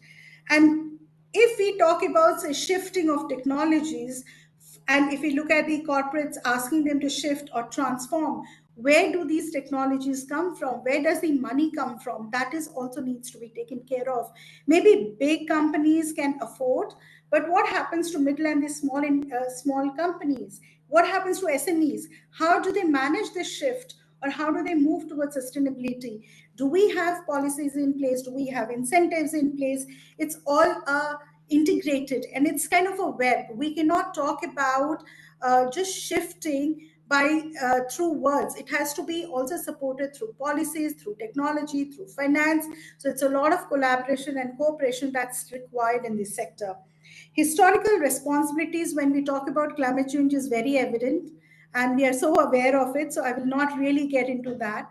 But we need to bring this up when we are talking about climate, when we're talking about lifestyles. So this needs to be emphasized, and that was one of the major vision of our prime minister and the presidency, that we need to be mindful of these things. You cannot think you cannot push countries to be sustainable who have historically had very low emissions or who have had more sustainable lifestyles than many others. So how do you also take care of those historical responsibilities of the West, who have actually led to a lot of growth and development, and then putting pressures on emerging market economies to shift their practices? So the principle of equity and CPDR-RC is very evident even in the context of life when we talk about it. And this takes it again to UNFCCC, the CBD, and all of these protocols. They have to take into account the equity and the CPDR-RC. You cannot have look towards that and just put a blanket kind of a responsibility across all countries. It doesn't work so.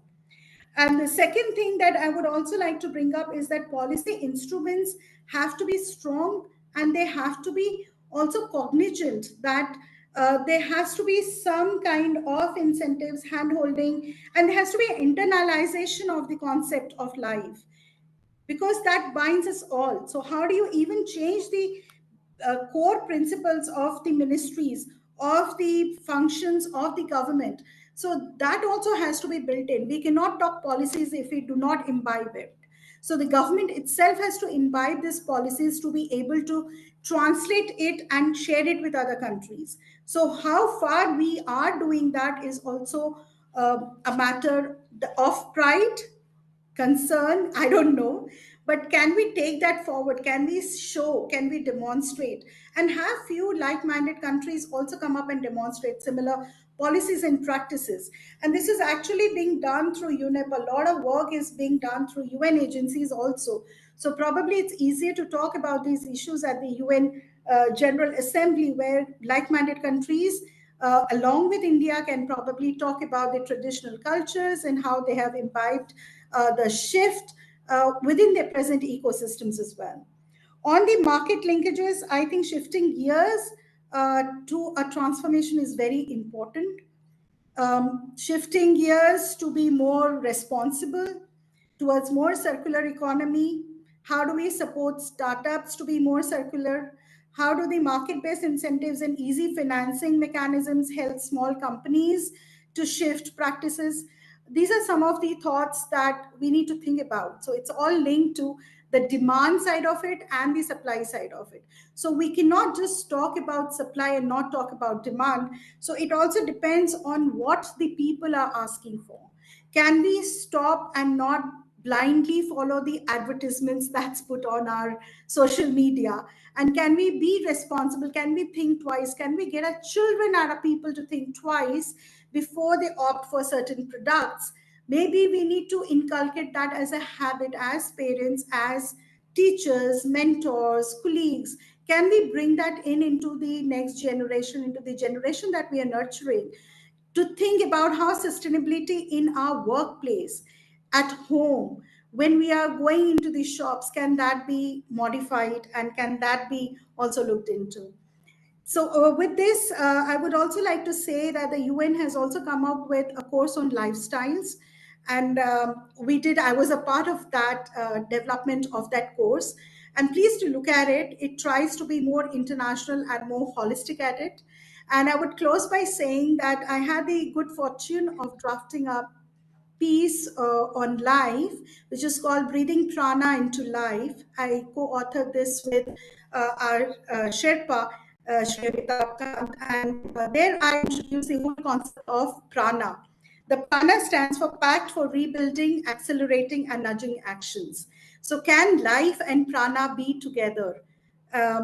Most of us are Indians on this panel, so we understand what prana is and what life is. So I leave that as a parting thought. Thank you so much, sir.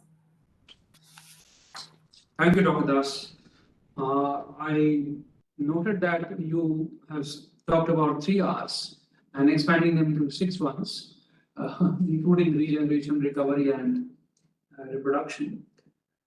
Fundamentally, you were basically the sense that I got was you're talking about behavioral change as the basis of a lifestyle, a sustainable lifestyle, and that behavioral change needs to take place at all levels, including individuals and the markets and the corporates, businesses as well.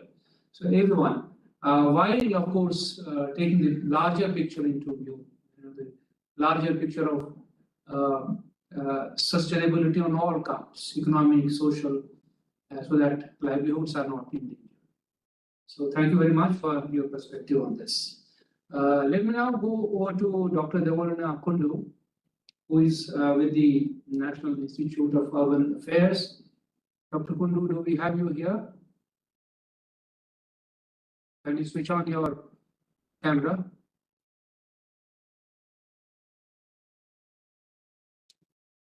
Yes, welcome. Thank you. Thank you. Good afternoon. Dr. Kundu is with the National Institute of Urban Affairs, think tank under the Ministry of Housing and Urban Affairs. And she is currently the country investigator at the GCRF Center for Sustainable, Healthy and Learning Cities and Neighborhoods, which is supported by several international institutions. And she has a very large range of contributions to different journals on the subject. She is a member of several committees at the state and the national level, looking into these urban development issues. So Dr. Kundu, we need to have your perspective on what we can do or what is expected at the international level in terms of sustainable lifestyles from the area and experience that you have of working on the development issues in the urban habitat sector. Over to you. Thank you. Can I have a short presentation. Can I share my slides? Yes, of course, you are most welcome to do that as long as you are within your time limit. Yeah, sure. Thank you.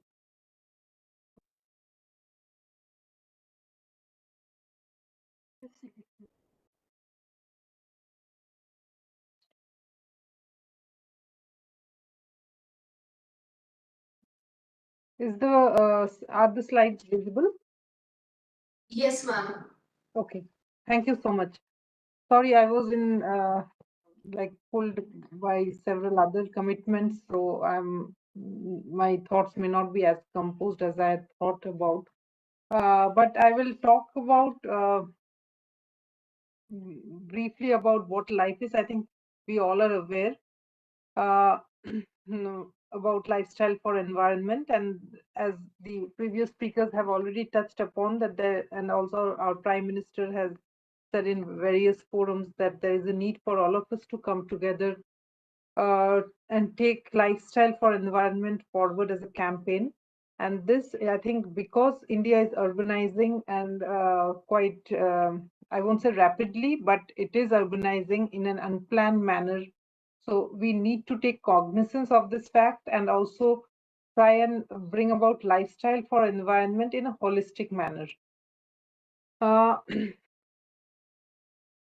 And see, most of the things do pertain to the urban landscape because we are urbanizing in whatever degree that a part use and disposed economic model, I think characterized by thoughtless and harmful consumption to a circular economy is most important for the urban areas, be it international or be for our country.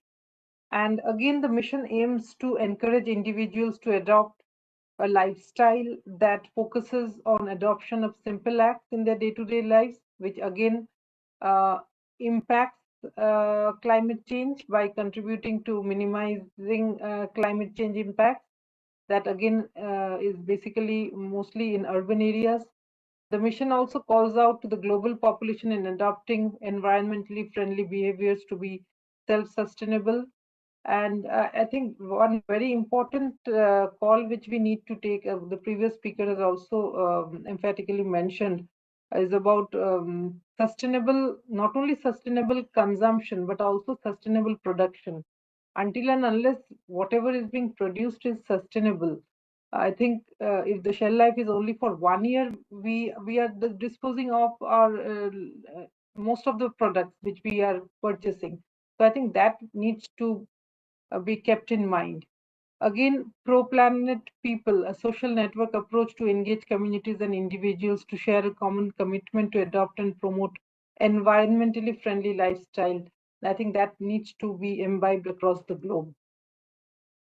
SDGs are very much linked. SDG 11 in urban areas, again, responsible production and consumption, climate change, life on land, and life on water, underwater. At COP28 event, the UNDP compendium was prepared from mindless consumption to mindless utilization. Ethos of life were mentioned there. The compendium highlights the traditional best practices from India and encourages global population to adopt them for the betterment of the environment. Here again, responsible consumption, circular economy, living in harmony with nature, sustainable resource management, coexistence and cooperation. I think these are very important tenets which needs to be really imbibed by most of our towns and cities across the country.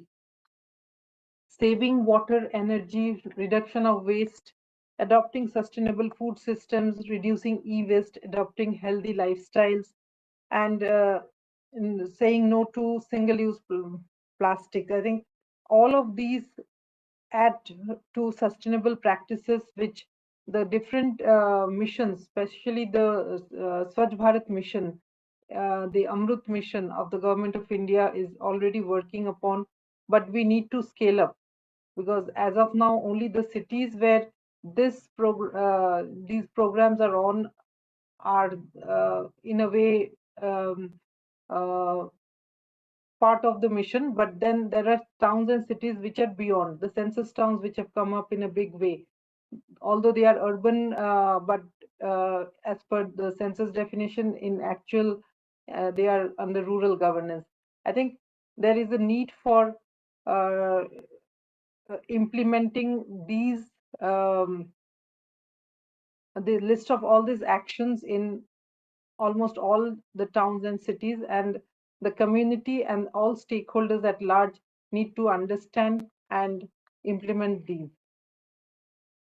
There also needs to be a core shift in the collective approach towards sustainability, as already mentioned, the changing demand, supply, and also changing the policy perspective. A comprehensive and non-exhaustive list of 75 individual life actions across 7 categories were identified, and which are specific and measurable, easy to practice by individuals, communities, and institutions with minimal supply side dependencies, and non-disruptive to ongoing economic activity, and in fact promoting economic activity to the foreseeable future. List of actions have been detailed out. I'm not going into all these, but what basically I mean to say is that things like water saving, waste management, sustainable food systems, energy conservation, plastic management, these are all there in various manners in various government missions across the country, but we need to really adopt those at various levels, and basically in the informal settlements which really need planning. As most of you may be aware that in India most of the cities do not have a master plan, so I think planning needs to come, and at that time we also need to understand and implement the basic principles of life in our cities. And the motto of India's G20 presidency, I think, one Earth, one planet, one future, which Dr. Sabyasachi has already pointed upon. We were working together in one of the task forces. And this was at several occasions stressed upon, and it does summarize the essence of life and pro-planet people. And it also aims for global wellness and India's place sustainable lifestyle on the global agenda. And the G20 action plan on SDGs was again an important milestone. And the mission life for the world and the UN agencies, I think that is also important, and it has already been touched upon. In conclusion, I would like to say that we need to focus on individual behaviors, co-create globally, and also learn from our local good practices, local cultures. I think that is very important. And we also have ancient Indian wisdom where we need to learn from already what we have. I think life is there in each and every aspect of our lifestyles, be it rural, be it urban. And we really need to learn from the existing wisdom which guide our everyday actions. And environmental protection is again linked with the efforts of every individual.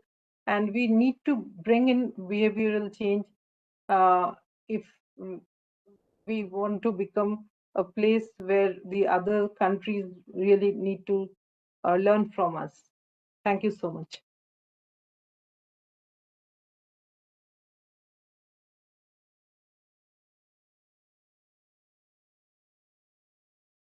Good. Thank you, Dr. Kundu. Thank you for taking us through the idea of lifestyle and the mission which India has propounded.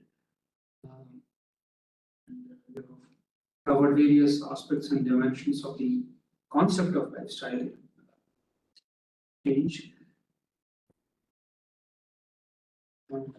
So this is a very important movement started by India. Hopefully this will find reflection and some will be carried forward at the international level in different fora. So we are looking for the kind of instruments that can be used to advance this idea at the international level. Of course, the traditional knowledge that we have in India comes to, it is useful for us. Internationally, we can both impart knowledge as well as learn on creating this kind of sustainable lifestyle. There are, of course, both sides to this. You have highlighted the behavioral change, which is essentially the anchor for lifestyle change. We have to now look at the ways in which we can make this lifestyle change or the behavioral change an acceptable idea at the global level. And that will be a challenge for us. The other two speakers have touched upon this in their own manner. I would request if the participants have any questions at this stage, they can address in the chat box. But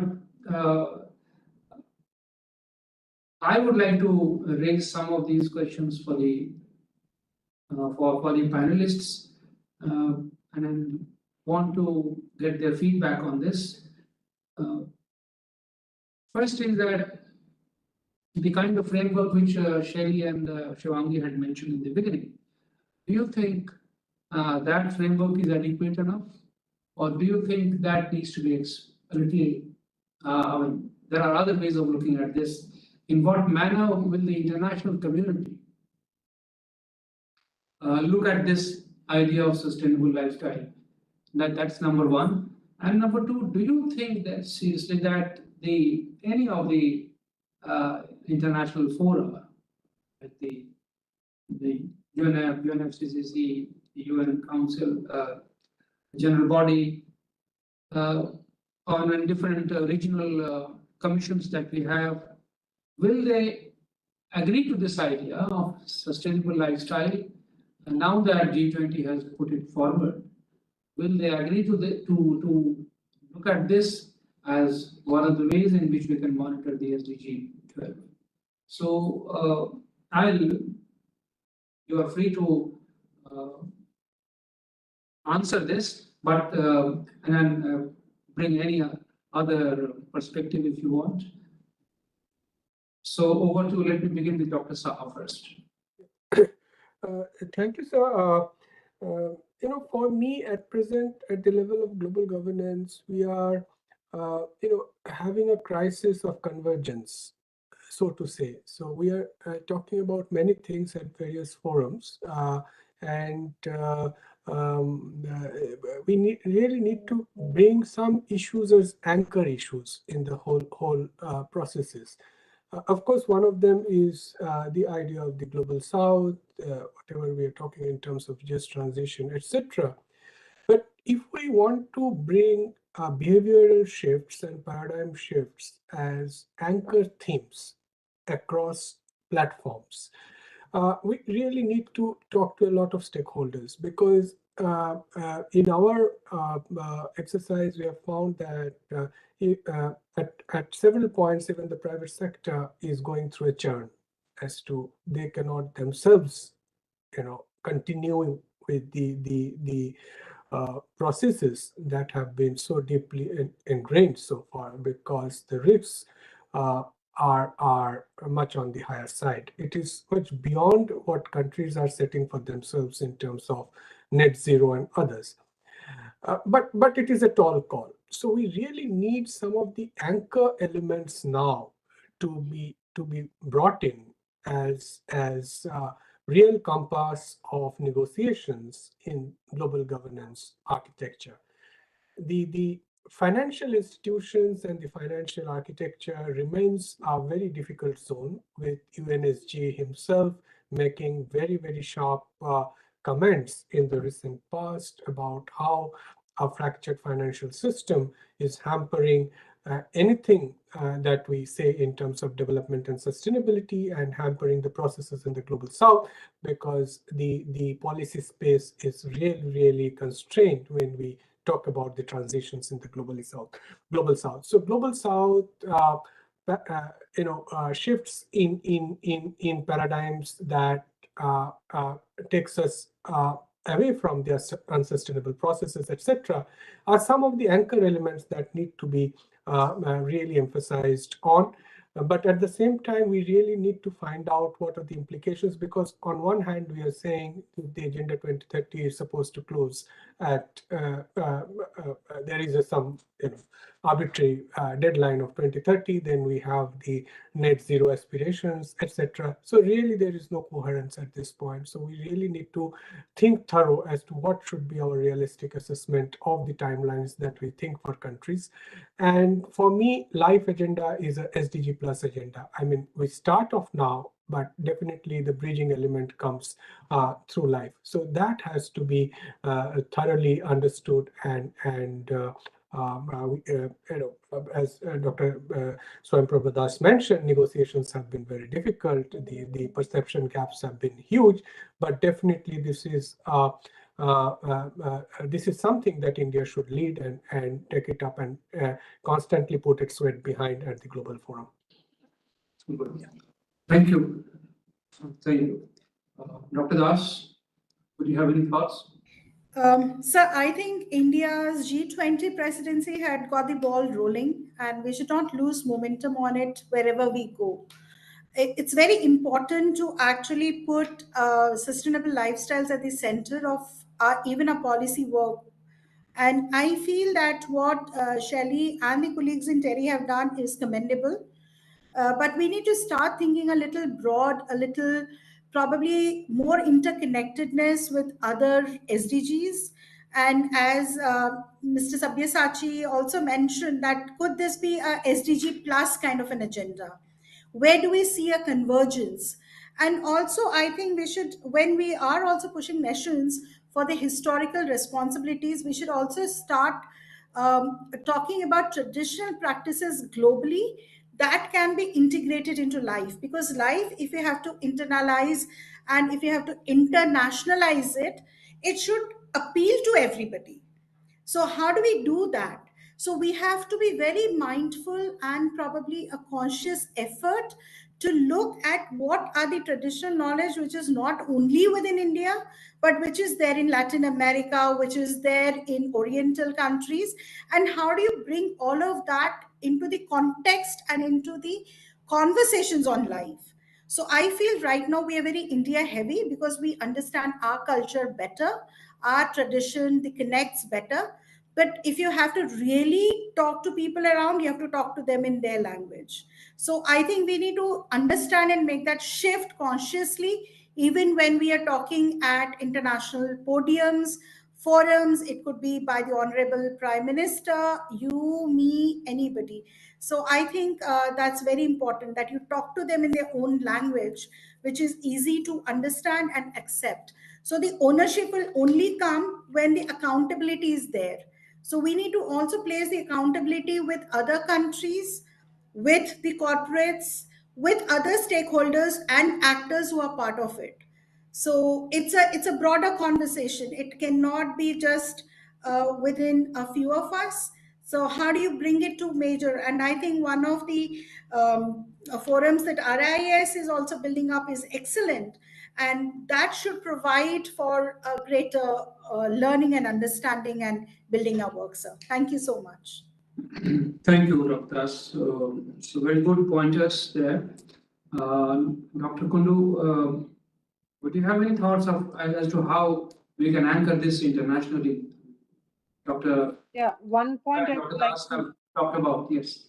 mention. I think what Dr. Sabyasachi has mentioned just now, I think the concept has just begun, and it should be seen as SDG plus agenda, because I don't think we'll be able to really internationalize life by 2030. So that's a very important point he has made. And also our speaker from the next speaker who spoke about promoting traditional practices. I think we are just now very much India heavy. I think this is very important.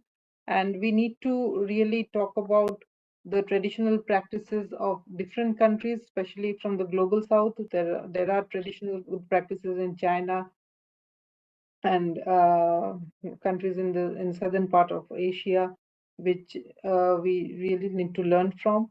And another thing which really came into our conversation at various fora during the T20 summit was we need to have at least a few indicators, because countries who do not understand life thoroughly, they are looking up to India, like what are the indicators, how do we measure, what are the metrics that we really need to consider. I think there we need to work. And I believe RIS is also already working on that, and we will get to learn more in their November summit. Thank you very much. In fact, we have now run out of our time. So I'll be very economical with my remarks now.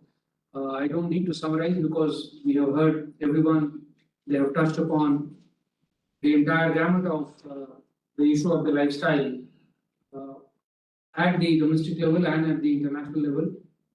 Dr. Saha was, in his talk, he talked about, I mean, all of you agree that it is an SDG plus issue, which means that we have to go beyond production and consumption at the country level and economy level. We have to look at how the communities and the individuals behave.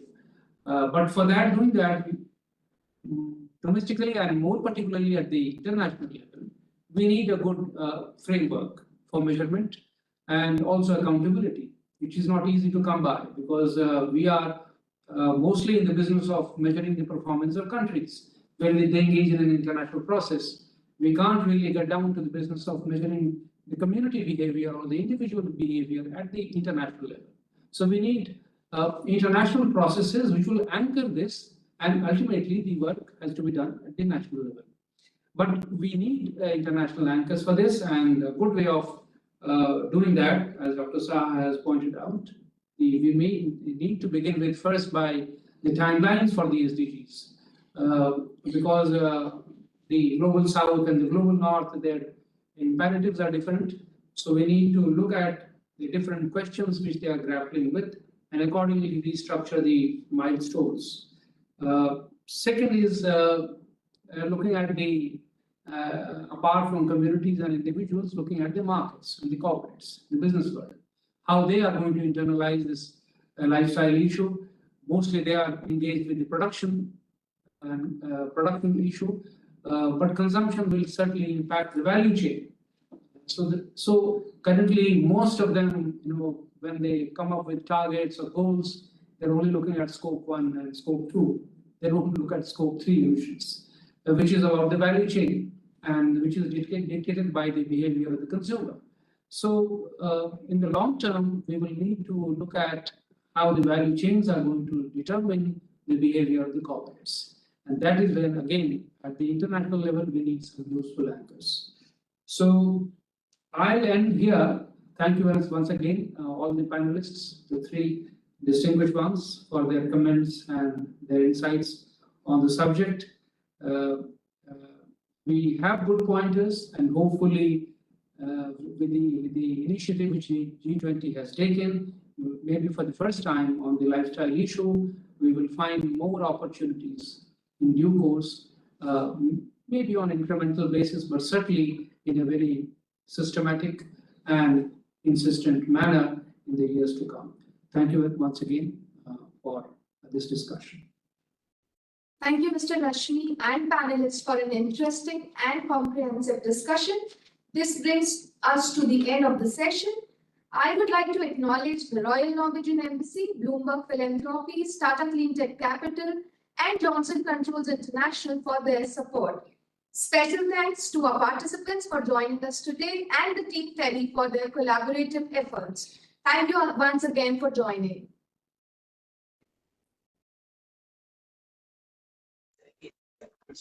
Thank you so much. Thanks. Thank you very much. Thank you, everyone.